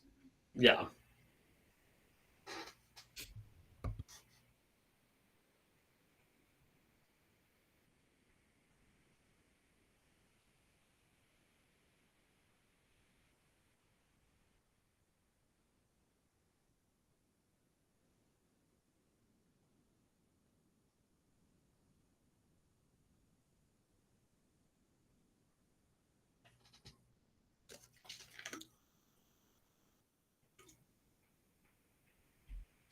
I was hoping the Cavs would hang 130 on Indiana tonight. That was one of my goals. Right now they got 74, so it's still very much in play. I'm glad you're making personal goals for a basketball team that you can't control. That's pretty cool. Hey, you know what? It's just what I was looking for. I wanted to see them respond. You have your lowest scoring game of the season. I wanted to see them respond with. They could still score 130. They're at 75. They're right in it. You score in bunches. Like they score in bunches. Yeah. So, it just hasn't. I don't think anything that we've seen from today is really like inspiring, because even when they were at their best, it seemed like it was mostly Donovan Mitchell doing it. Yeah, Darius has been quiet. Mobley's been, he's been decent. Haven't noticed Jarrett Allen too much.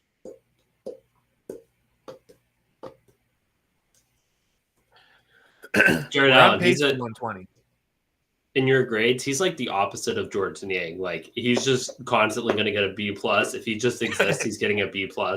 Well, because here's the thing. We write at the start of every grades that grades are based on our usual expectations. Yeah, he'll score like Allen, 8 points and you're like B+. He was just really dependable today. It was he's the fourth option. So if Jarrett Allen usually puts up 14 points, 10 rebounds, the Cavs win by 10. I'm like, yeah, he's getting an A. That's what I expect from Allen. Cavs win. He does a job on both ends of the floor. He's going to get a good grade. A bad grade for Allen would be like one of the Boston games. Like more often than not, I really don't want an audit. I don't need to notice Allen all the time for him to have a good game, because if I don't notice him, that means he's just doing his job. Good job, Darius. That was a good job. Yeah. Good floater right there from Darius. Good to see him get to the rim. Still look at him getting back on defense. Yeah, he's a little hobbled. More than a little hobbled. He's just is hobbled.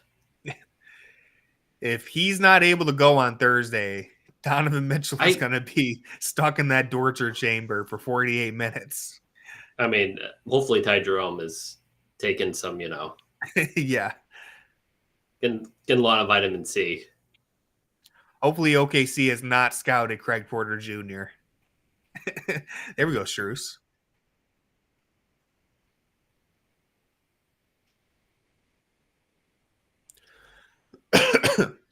Our Fear the Sword commenter said that Max Strus is jack of all trades, master of none. I feel like that's a little harsh. I don't think he's necessarily a master of any, but I think he's very, very good. Like playmaker. on a post?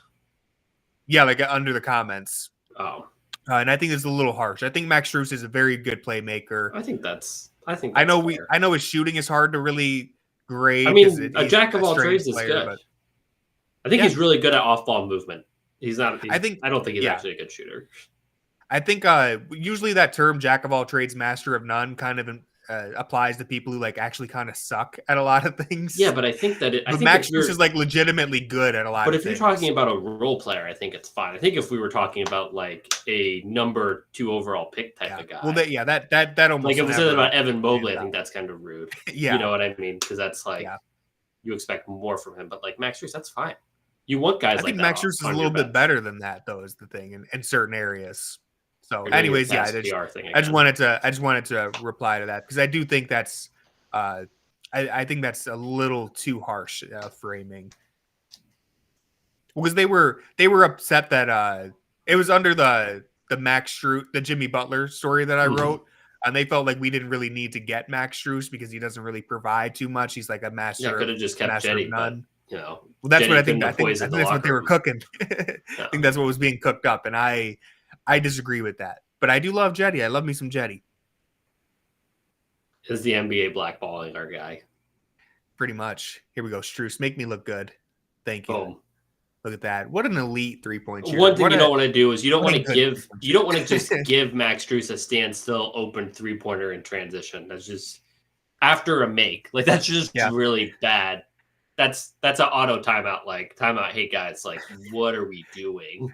What does everyone say? You don't want the Strus to get loose, and right now you just let him get loose on back-to-back plays. Well, he didn't even shake himself loose. He was just kind of standing there. They lost him. He was loose. He was loose in the streets. Nobody had any eyes on him. Good pass from LeVert. That's a far pass. Yeah, good heads-up play. Yeah.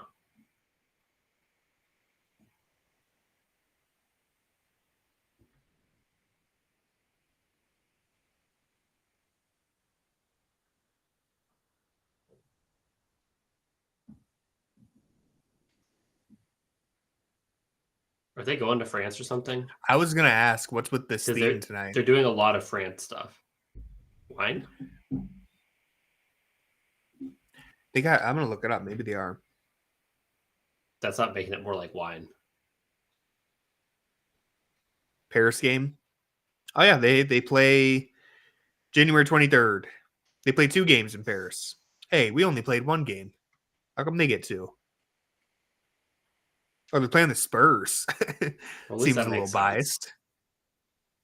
The crowd's it's gonna be a San Antonio home game.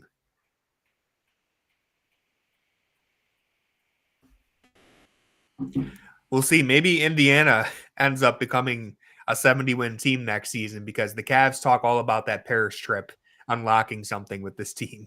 So maybe Indiana. They don't talk about it anymore. I'll have to bring it up. I'll have to. Yeah. So it's been a year since the Paris trip, you know? And oh man. Everything changed when we went to Paris. There were some Paris like reporters that were coming over for like leading up to the game. And they were I liked the energy they brought. They were very much only cared about themselves and very much only cared about like the Paris games and didn't care about anything else. And I thought that was kind of sweet. Like no matter the context. Jarrett, what do you know about Paris? Like just berating people with Paris questions. It was good stuff.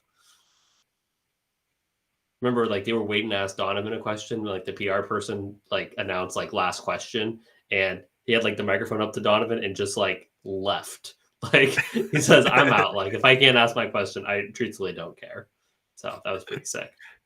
just stormed out of the locker room. Darius looks like he's fighting through something on the bench right there. He could also be sick because everybody on the Cavs is sick right now. Yeah, Ty Jerome, patient 0.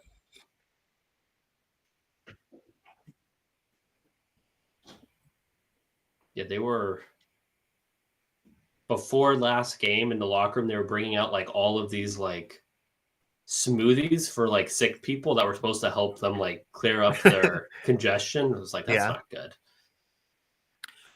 Here's the replay. Yeah, this is. Yeah, you know, can't tell what exactly hurt. Was it when he landed or is it when he slipped? If it's when he slipped, that's scary. It's probably when he landed. Yeah, but I'm hoping it's when he landed the knee to the hardwood. Yeah, that hurts. I mean, it looks like like when you have when you fall and you have like a bruise, it just kind of hurts.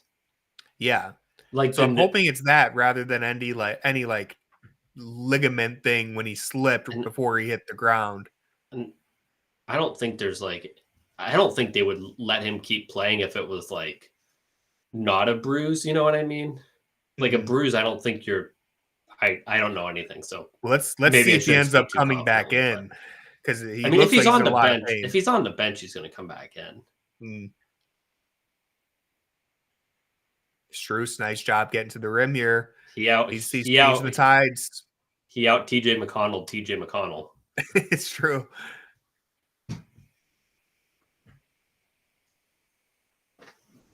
Yeah, I had a feeling if anyone was going to be pissed off after last game, it could be Max Strus because the Cavs got punked, and he's always pissed off. 3, he had like one of the most embarrassing plays of the game when he got ripped at half court on the 1-on-1 there. So, and he missed his free throw right on cue. But yeah, I had a feeling he might come out with some extra juice. Niang back out there. See if he can give us some good minutes here.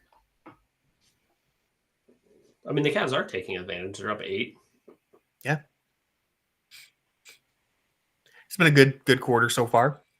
Don't really love their chances going into the OKC game. I feel like they're kind of taking their eye off the ball, and it feels like OKC is just mowing people down since then. So. Yeah. We got the one at home. I'd like them to keep it competitive in OKC, but at the end of the day, we got ours already. Yeah. We already let them know. We let them know.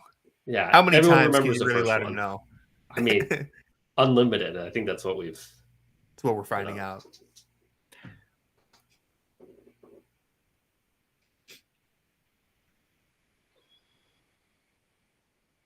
Yeah, nice turnaround from the third quarter in the last game. Donovan got sucked in way too far there. Oh, they might be bailed out.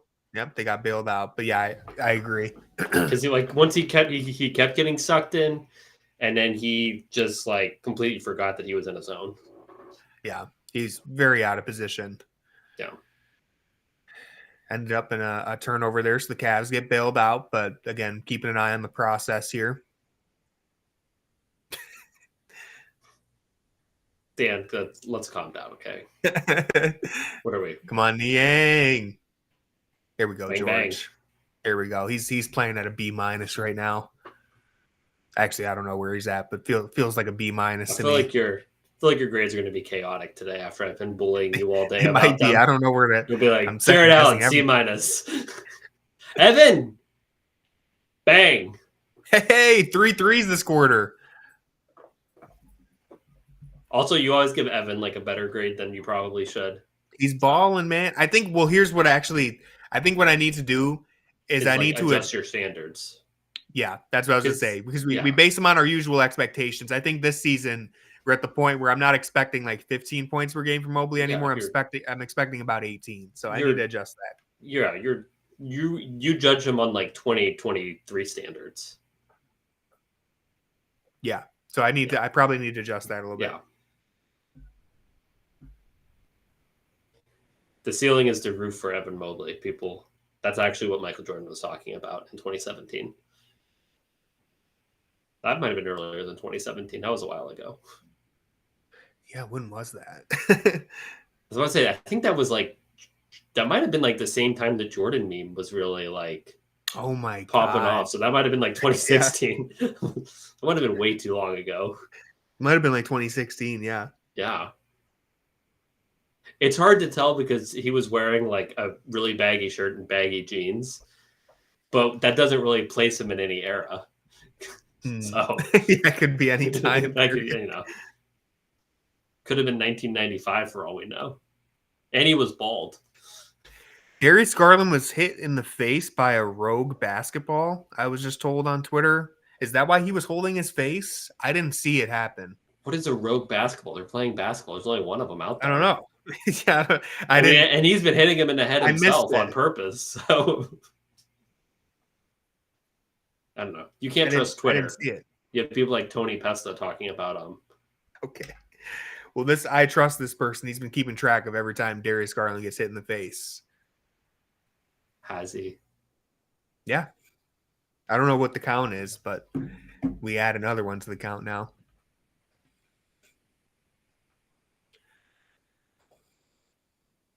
Cares the vert. Oh, let's go. Have we considered that Thomas Darius Bryant may just be putting out bad energy in the world? That's why he keeps getting hit in the face. Like, at a certain point, you may need to look into more on this. I'm just asking questions. This is victim blaming at its finest. Have we considered that he's actually putting out positive energy and the negative forces in the world are trying to silence him? That doesn't make sense. Ooh, Mitchell putting him on skates. Missed it, though.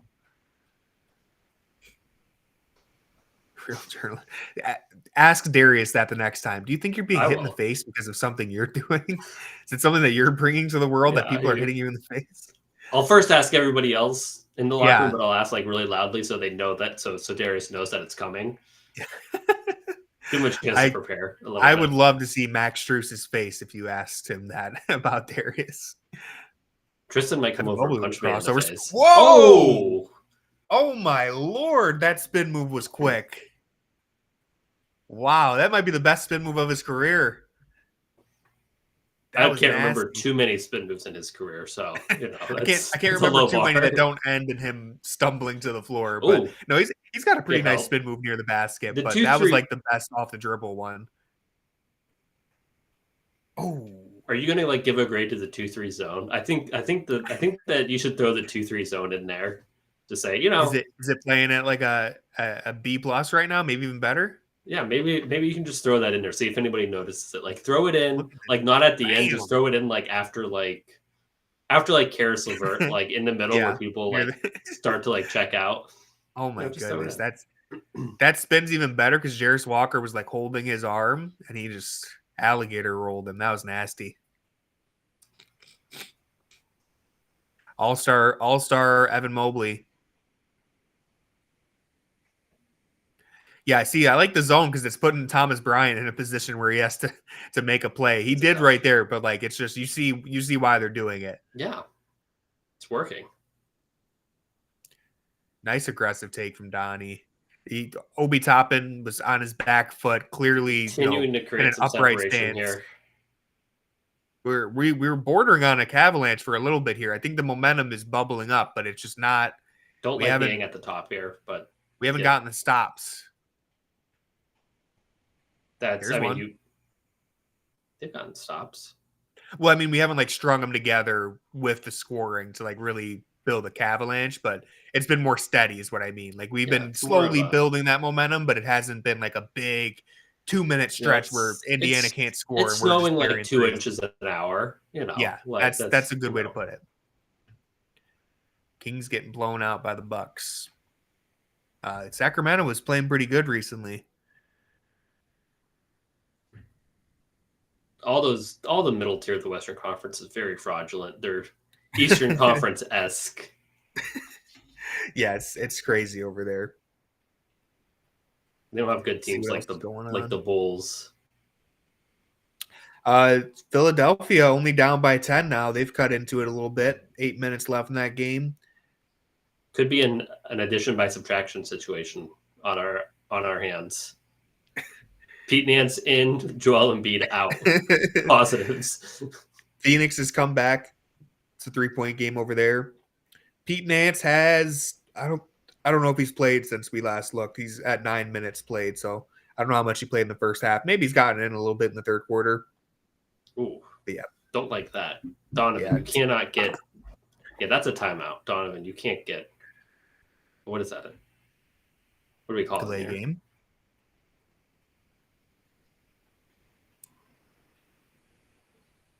Oh, reset the clock. Yeah, Tony's face TJ McConnell's not the guy you want in the middle of the floor. There, he's not the guy you want in to beat the zone. He lives for those shots.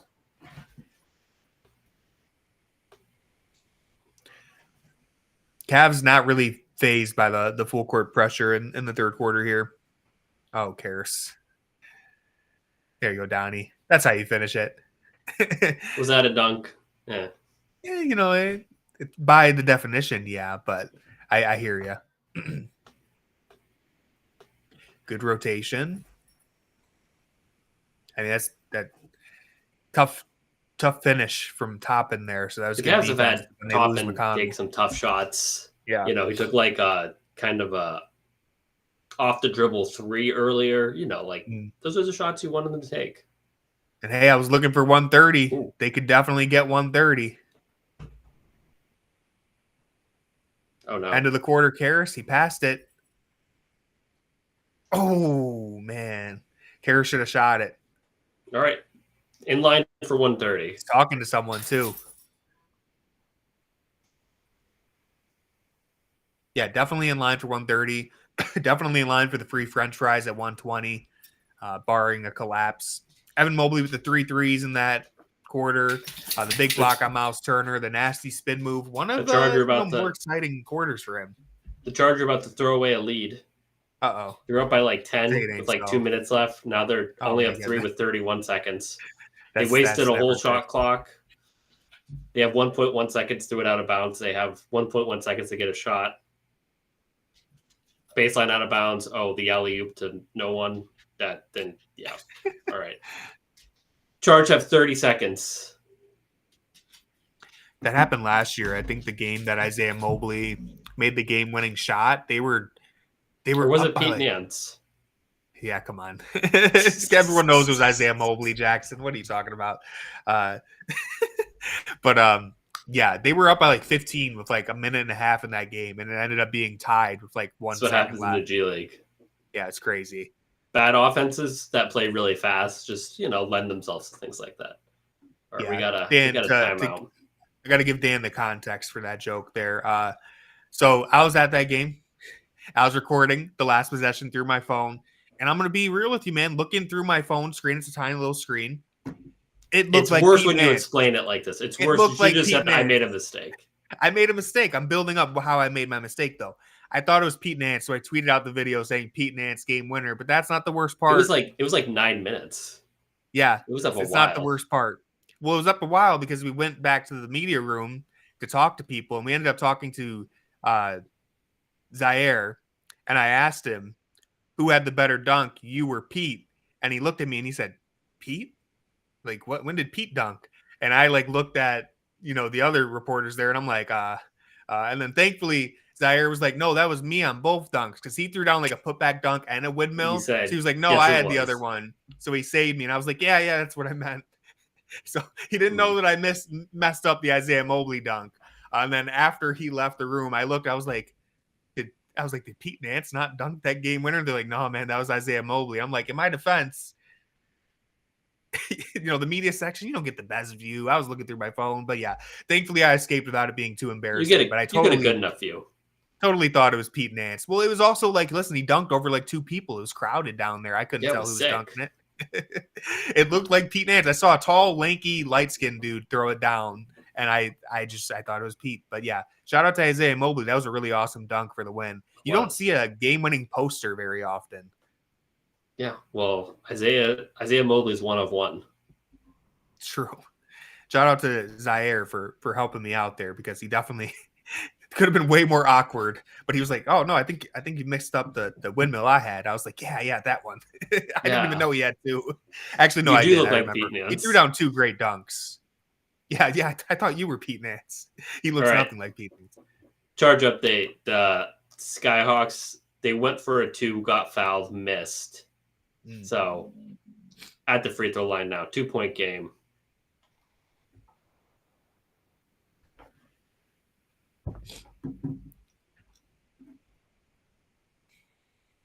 Yeah, Indiana on a 6-game win streak. We could snap their streak just like they did to ours. Ours was twice as long for the record, but Niang down. Got back up quick though. Allen. Now Allen's down. Allen got fouled a lot in the last game, and it went uncalled. Wasn't the ref's fault that we lost, but I just want to point that out. Want to complain again. He was getting hacked. You were at the game, so it's harder to see probably, but every time they showed a replay on the Valley, FanDuel, whatever. Yeah, I didn't think it was a poorly refereed game, and then online I was like, whatever. Yeah. Maybe only Allen I feel like was really poorly refereed, but again, it didn't matter. Like we didn't lose because of that. Somebody complained. Darius Donovan complained about the refs afterwards. He said he took like a subtle shot at it. Darius is looking all right. He actually looks a little more mobile than he did the first stint that he was out there. Let's see if that holds up.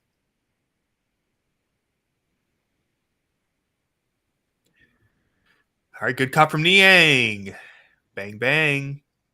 Well, he didn't hit a 3, but good cut right there. He's done a good job moving off the ball to the rim this year. Like, not just on the perimeter, but he's had some good cuts. I missed something with the charge. They got fouled, and we're up 2. Now it's a tie game. Only 10 seconds elapsed. I don't know what happened. I missed something. Sam Merrill's not walking through that door. Nice block from Jarrett right there. A+ performance, honestly. Oh, and he sealed off McConnell. Let's go. JT's tour had a goaltend. Tough goaltend. Not good. Yeah. Look at this block from Jarrett. The vertical leap. Catches it at the top of the square.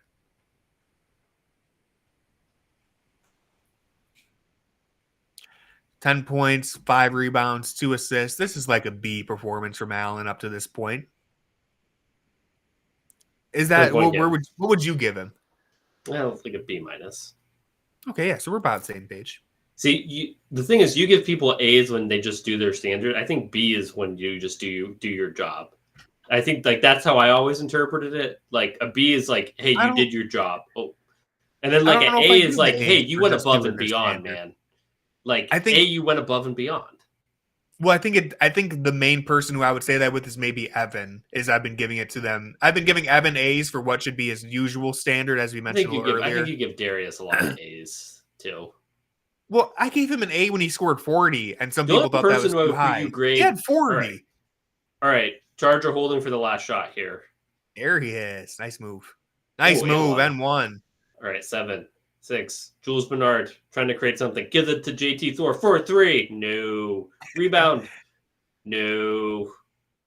We're going to overtime. OT for the charge. But yeah. How many times has Obi Toppin done that? One last thing I'd like to mention as far as the grades go. I think I've also given them a little more credit in games where, like, when they win by a lot of points and it's all evenly distributed and, like, yeah, maybe Darius only had 15 points and 6 assists, but he only played 30 minutes. I end up giving him a little bit of a higher grade than maybe I should because I'm like, well, he was just so efficient. I am not arguing for the games that are like the Golden State game where they're up by like 50.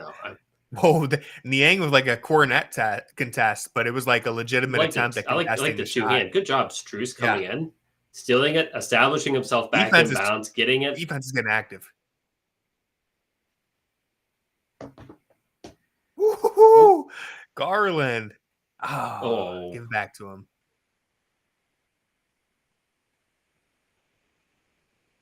All right. He has not sure what this clear out. All right, there we go. Mismatch. Oh, yeah, but it took a while for him to bring it back up to get out of the corner. You know, Sam is literally killing me.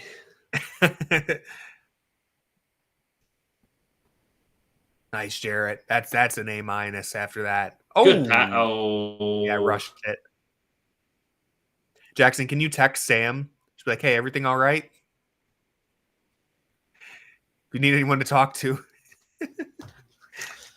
Poor guy. I'll just say, if Sam was missing shots like this with JB around, he would have been like sent to like Eastern Europe. Lamar Stevens would be on the floor. Yeah. One way or another. G League does overtime target score to 7. Nice. Yeah. I like that for the G League. I think that's fun. I don't like the only idea problem of is it, changing like, the overtime for NBA, but I like it in the G League. the problem is it like Here we go, Sam. Gotta hit it. There bang. it is. Thank you, That's Sam. what we've been waiting for. I think Sam Merrill hit like the first game-winning overtime target score G League shot. Oh, Sam. It was a 3. It was G League deep. legend. It was deep. It's what he does. It's what he does. He was built for moments like that. He wasn't built for these moments. Ooh, Thomas Bryant with a contested 3. But yeah, the problem with the G League thing is that it usually ends on like the free throw line, which sucks. Yeah, that's never fun. Never won a game to end at the free throw line. Oh. George. Oh, George. Dribbled off his own shoe. It happens to the best of us.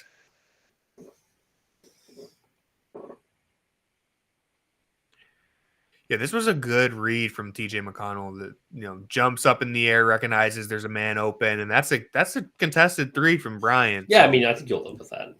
Yeah. And it's a side of your weakest defender, and it was still a relatively.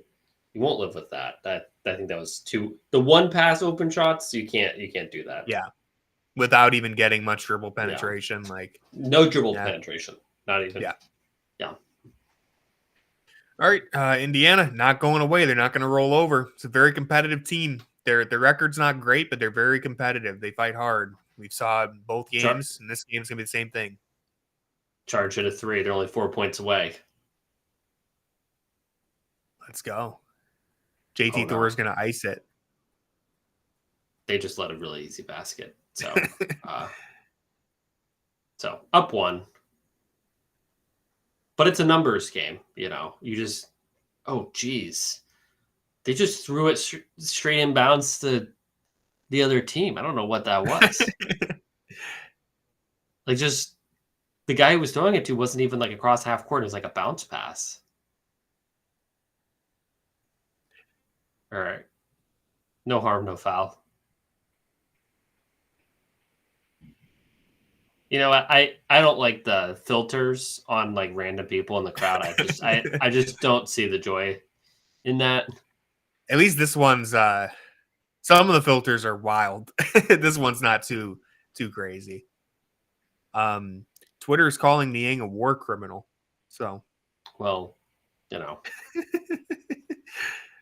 I'm not going to give him the war criminal grade tonight, but I don't. He's doing all right. He's doing okay. He's fine.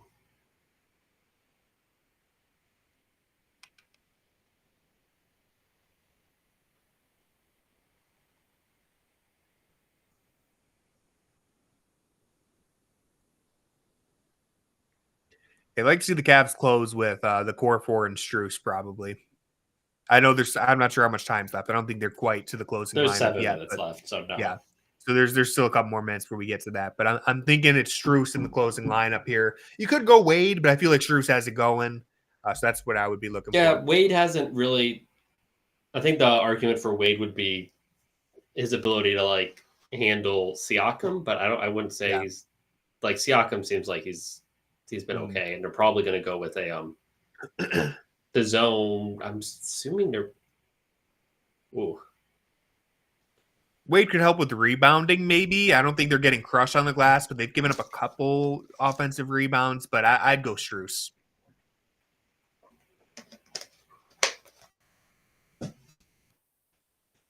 I wonder if because Mitchell has had it going in this game, I wonder how he approaches closing time here.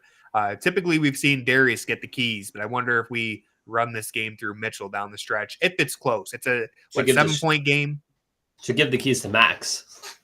Yeah, why not? Max Strus time. Yeah, we'll see how close this game ends up being. Yeah, I wouldn't be surprised. It could be wishful thinking, but it wouldn't be surprised if the Cavs extend this to 14, and it's just we don't even get clutch moments, So I do think the Cavs still, even though Indiana just counter punched right there, I feel like the Cavs are in the driver's seat. think that was just a natural counterpunch from Indiana. Cavs are about to execute. That's my prediction. It's going to be a double-digit lead here soon. And everyone's getting ace in the grades. Love this that. Is going to be an interesting. This is going to be an interesting game to grade. Definitely, we'll see how these next 8 minutes play out. But you don't want to spoil it for the people in the chat. People watching. You have to tune in to fear the sword. Sam. Sam. There you go, Wade. Dean. Nice offensive rebound there. Guard screen. Mitchell slips it. Nice attack. Tough floater. Ooh. Got hit in the head. That's not good. Didn't see him kind of like him. Didn't have the ball as cleanly on that drive as he would have liked to. It seemed like he kind of like fumbled it a little bit. Yeah, right there. He kind of fumbled it. So like the advantage that he had kind of was given away by that, but looks like a hit by Siakam's hand in the head, not his elbow, which is what I was worried about. Looked like it was his hand. And also didn't hit the ground. Yeah, didn't hit his head on the court either. So still in the zone. Really loving the zone here. It's been doing good. Good rotation. We have the corner though. Someone needs to get back there. Good job, Dean. Oh, that's a tough shot. You'll live with that. Yeah, you live with it. You live with it. Good play there. Sam cutting out the corner. Wade. Oh, good pass. Just didn't make it to Sam. That's not good. No. It's tough when you generate like a good shot and then it's disheartening when it happens. Ooh. Good job digging in there. I don't know whose ball that is. Yeah, it's impossible. Kenny throwing it up. Kenny's got to have the best challenge record in the NBA. I have no way to prove that, but I feel like he's got to be up there. I mean, I think there certainly is a way to prove that. Is there? I can't. It's hard to find. I'm sure there is. I've tried looking it up. I've tried looking it up before. Have you used Google? Google's really helpful. Yeah, well, that's what I've used.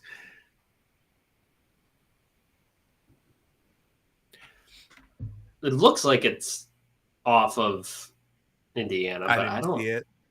That's just it's not really a super great camera, but it looks like he just kind of hikes it, like right through everybody, doesn't touch anybody. Yeah.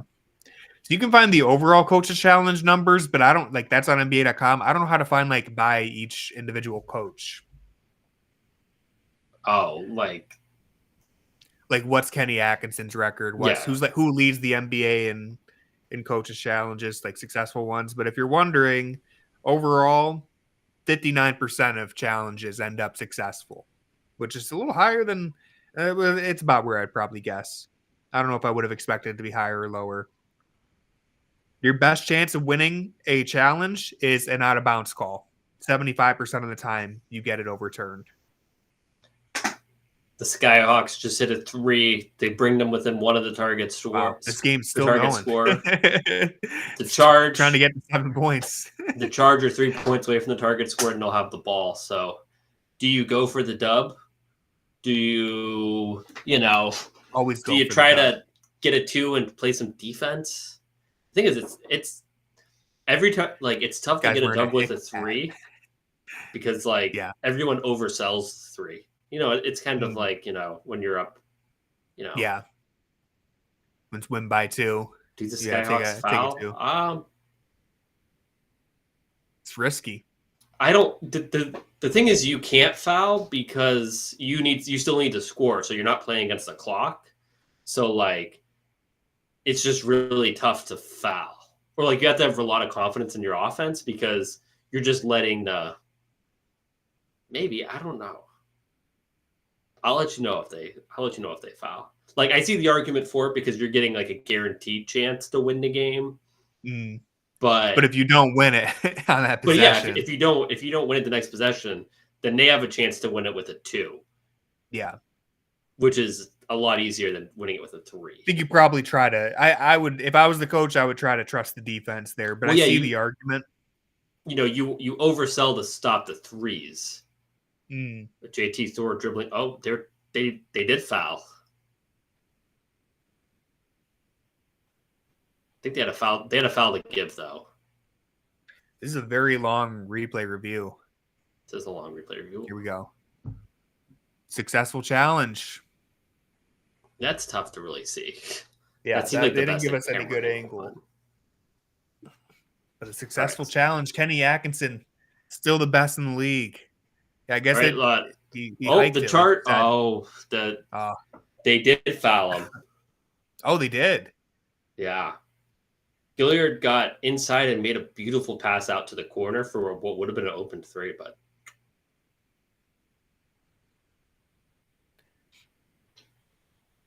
Kenny is phenomenal with the replays, with the replay review. Shout out to the replay crew back there who's giving him the heads up. See if they can capitalize with none. One thing, there's no point. There is a point you would rather be up one than 1 point away from the target score as opposed to 2, because then you can get at the line. But almost, if you make the first free throw, you would probably just want to miss the second one, right? Try to get the rebound. Yeah. Yeah. Oh, geez, he did. Oh, what the? He missed he did it to the first one. Oh, what? What is going on? Because it's 1 and wait, is it 1 and 1 in the overtime? Okay. Did I miss something? Did he miss the first one on purpose, or did he just miss it ugly? Oh, the thing is, I see what you're saying.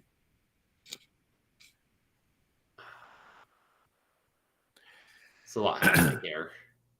And they called so he must have missed the first one. But if you miss the first one, you want to hit the second one. Yeah. Or make it a 2-point game. Because they're just going to foul you again. If you have nice job from the Cavs there. Zone again. Forces a mid-range jumper. Donnie. Those are tough shots, but we see him convert shots, them. Especially over like Siakam. Yeah. Yeah. I'd like to see the Cavs generate something really a little easier on the floor. Yeah, I don't love that shot right there. You'd like to get something easier. Especially that early in the shot clock. Yeah. That's like there's 6 seconds on the clock. That's what you end up getting. And like all five defenders were staring at him. Don't like that.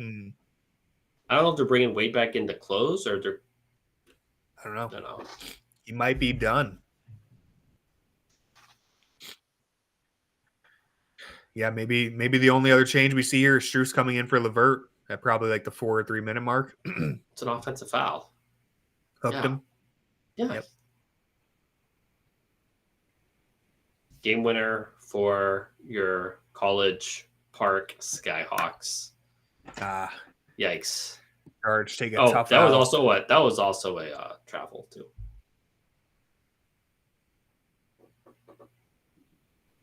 Let's see if the Cavs can make sure Cleveland ends the night with a victory. Another tough shot that you probably didn't need to take so early, but he banks in the floater. I mean, it is kind of tough because you do want to like empower your best players to do that, but I think Darius was hit in the face. Ooh. Yeah, I agree with you saying though. Like you do want to basically defer to Donovan Mitchell and Darius their feel for the game in situations like that. Looked like Darius did get hit in the face, but he shaked it off pretty quick. I mean, karma. Yeah, staying in it. As we've already pointed to earlier this game. Darius had a pretty gritty performance after that knee injury coming out. I feel like he's had a good second half. Pass by Jarrett there. There we go. Just great ball movement all around. Yes. Bang. They deserve that. Great ball movement. Great process. Good basketball deserves good results. And you see the chemistry between DG and Donovan too. DG just floating right to where the ball was going to be.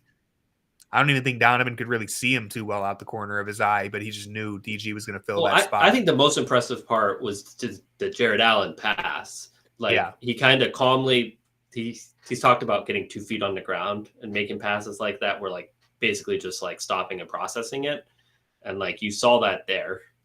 Woo. Oh, okay, nice. Good job. Yep. DG burst of speed around Miles Turner, and then maybe could have just gone up with the layup, but it was a great pass to Allen, and he gets to the free throw line. 2 points from free fries. We're right there. As Van Gundy saying on the broadcast, like that's Free what's fries? so lethal about this Oh. free fries. That's what's so lethal about this Cavs team is like usually you have to game plan for one elite guard who can torch you on a mismatch. The Cavs have two on any given possession. You get a mismatch for Garland or Mitchell, and the defense is completely strained trying to contain that. You could just kind of, we talk about your turn, my turn. The Cavs this season have blended that perfectly to where it's always Darius or Donovan or someone on this Cavs team cooking. Boom. Jarrett delivers. Free fries. Delivers on the free French fries. Where's Derpy? It's on his way to McDonald's, man. Snow's not stopping him. He's cleaning off his windshield right now. He started warming the car up 3 minutes ago. Yeah. Oh, there you go. Oh. Nice look ahead. Getting to the free throw line. Does Benedict Mathurin just complain about every foul call? Yeah. He just bumped her, too. He's gone. Yeah. He bumped right into her. You can't even deny that one. Did she slow down though? Did she slow down? Yeah, did she hit him with the Trae Young? Yeah, she got him with the Trae Young. That ref has gotten a lot of heat for throwing people out of games. I've seen it before, but that one was well deserved. He bumped right into her. Maybe it was an offensive foul. He's been doing it. Unnatural movement the whole time. Yeah, that was 100% justified. Let's see the replay here. What is he even complaining about too? Like he always, dude, you smacked him all over the arm. It was like a good hard foul. That. Clapping in her face three times. And then there's the he leans in. That was gone. That wasn't. She didn't even slow down. She didn't. Yeah, he did not. Well, he leaned in. He clapped in her face 3 times. You can't clap in anyone's face 3 times. You can't clap in anyone's face once. It's so shocking to me that you would do all that after clearly fouling someone too. There's really no excuse for being that ridiculous, but it's like you clearly committed that foul, man. Why are you even so upset? It's one thing. It's like if it was genuinely a bad call, you still shouldn't react that way. But it's like, come on, man, you raked Mobley across the arm. I was at a game last year. Hold on. Said Steve Sparrow, the athletic trainer, has a really good expression. Oh, he does. Yeah. Wonder what he said. Oh yeah, we don't even know what he said on top of all that. I mean, Steve Sparrow knows what he said. Yeah. I'll have to ask him. What are you even asking for clarification? Yeah, you smacked him right across everything. Maybe they're saying he got the ball first, but I don't. There's a lot of contact there. There's a lot of contact there. And regardless, whether even if it was the cleanest block ever, you can't clap in the ref's face then bump them. You're getting thrown, buddy. Like, I don't know what to say there. I missed. There's no world where that call gets reversed because you bumped the ref. You could just use your replay review. maybe if he did 2 claps instead. Yeah. So a 12-point lead for the Cavs now. 10-point lead now. The YouTube chat says he's probably getting a fine too. Yeah, he probably will. Yeah, well, probably, as he should be. Uh-oh. Jeez, Karis. Oh, jeez, Darius. Little pickle in the middle right there. All right, love it.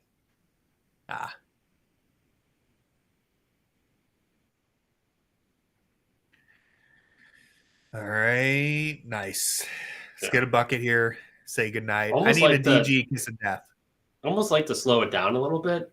Not like JB Bickerstaff style, but just a little bit. Just to, settle everybody, take some time, get a good shot here, end the game. Oh, no, he got all the other. Wow. That was. All right.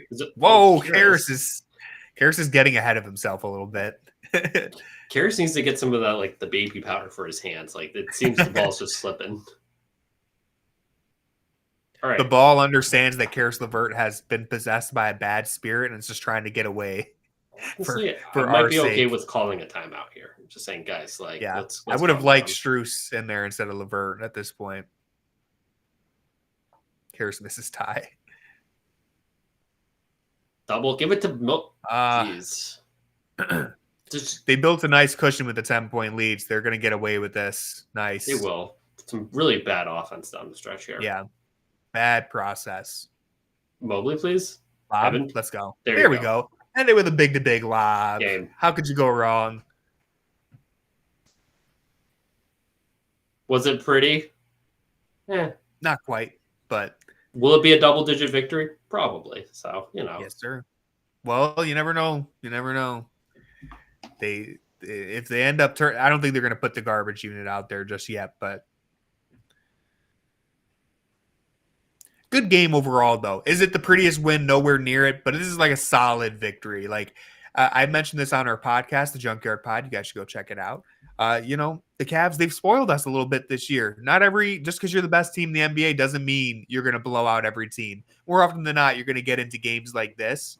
And so this is a quality win. Is it great? No, there's a lot of things they should have cleaned up, but it's like if I had to grade this win overall, it's like a B minus. It's like you're really into grades right now. I know. Your grades era. I am. We're handing out grades. If I'm grading the chat tonight, I would say A+. You guys did a great job. Thanks for being here. You guys are always an A+. The chat was fire yesterday. Yeah, was should have it? been here yesterday. Yeah.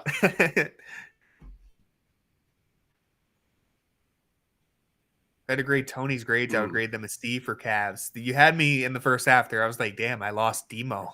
I lost the Demo support, but then you saved it right at the end. Thank you, Demo. I appreciate that. Pete Nance finished with 0 points in 18 minutes. Tough. Hell yeah, Pete. Oh, showing out. I meant to say this. Me and my wife went to like 2 games last year, so I had to like miss covering them. And one of the games they got like absolutely destroyed by the Heat, and they were getting absolutely destroyed. And like Karras got kicked out, and I'm not sure if you could see it on TV, but they made a call on him, and he went up to the ref and said, "You have to open your eyes," and did this. It was great. It was like, oh man, gone. That's but awesome. It was a good open your eyes. So that's my favorite one. Demo, Pete Nance before tonight's game was 2 for 2 in his NBA career. He'd hit 2 threes. So I don't know what he shot tonight. It probably wasn't very good if he played 18 minutes. 0 for 3. All right,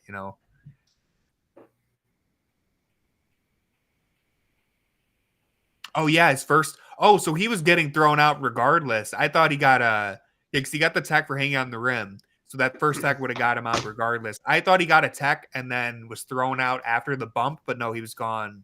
He was gone no matter what there.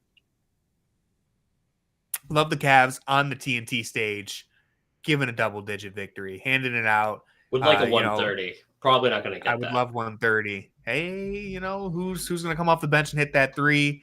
Could it be CPJ? We'll have to wait and see. Even with the charge, he takes those crazy threes where he's just like randomly spinning. He's just randomly spinning. Like, why are you spinning? It's one of my favorite montages I put together on Twitter. It's like a minute and 45 seconds of Craig Porter Jr. spinning before he takes a jump shot. Even when he's open. It's just like he just hits a spin move. CPJ, there's honey if you That's what I'm saying. With the honey pot has been full all year. We're just waiting to pour it on the goat. Got a feeling OKC on Thursday when Darius Garland's out due to rest and CPJ comes off the bench. You know what? Due to sickness. It hasn't been the best season for Craig, but he was good against Boston. I'd like to point that out. That was fun. That was a highlight. He had a nice alley-oop dunk in the Charge game this weekend. Oh, let's go. Yeah. Threw it down. Yeah, Kyrie's back. Someone in the chat mentioned that earlier. Good to see him back on the floor after, I forget what injury he had. It was a weird injury there. He's a weird guy. Back injury, yeah. He's a weird guy. Back injury is not that weird of an injury, but that's fine. Well, I wasn't sure how long he was going to be out. Wow, they're not even giving Tristan. Not even giving Tristan.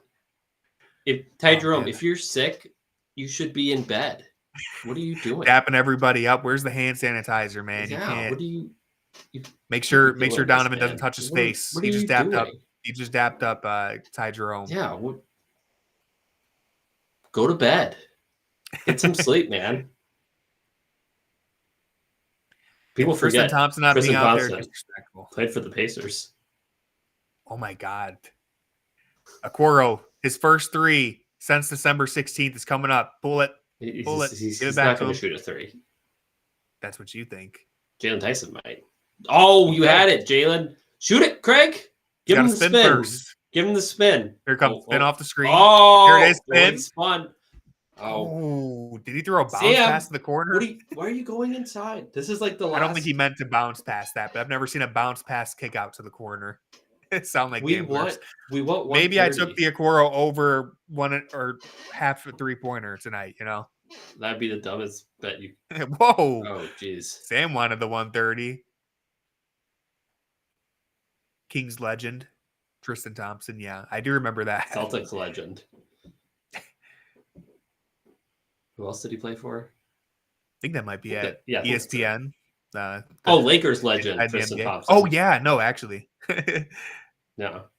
Who could forget him checking in against Jokic in the playoffs? And people were like, wait a minute. Kobe Altman perked up. He was like, hold on. They didn't drug test him at that point, so they didn't know. But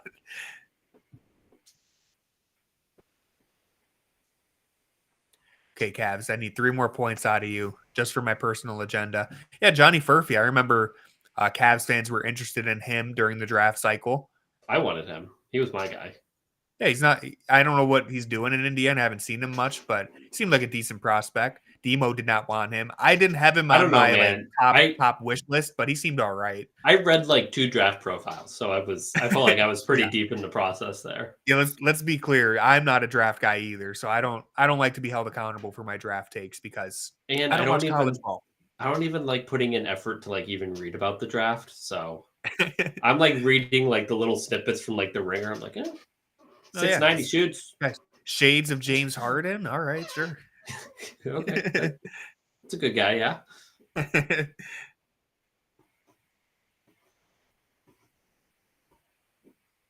I wanted Deron Holmes, who was drafted by Denver, and then he tore his Achilles. That was very. It was. You were very annoying about that. Well, hey, you know what? I can't even. We don't even know if I was right or wrong because he ruptured. The thing is, like, I know that you didn't have like enough info to make like a really good take about it, but you were very strong-willed. He looked good, man. He looked good. And what? All right. Well, we're not hitting 130. The garbage time Cavs do not look good. He didn't score a point. It's good to know that if Kenny Atkinson wants to throw the last game of the regular season, he still has a unit that can get it done. Because, good God, this unit shouldn't be as bad as they are, but they've just, I don't know what. Well, there's no center. We need to find their like offensive rating because I don't know if they've scored a point all year together. It's rivaling the Amani lineup. Yeah. Who wins a 7-game series? That lineup. It's Isaiah Mobley, Pete Nance, Amani Bates, Tristan Thompson, and I always forget the 4th big. It was a bad lineup. Was Okoro out there?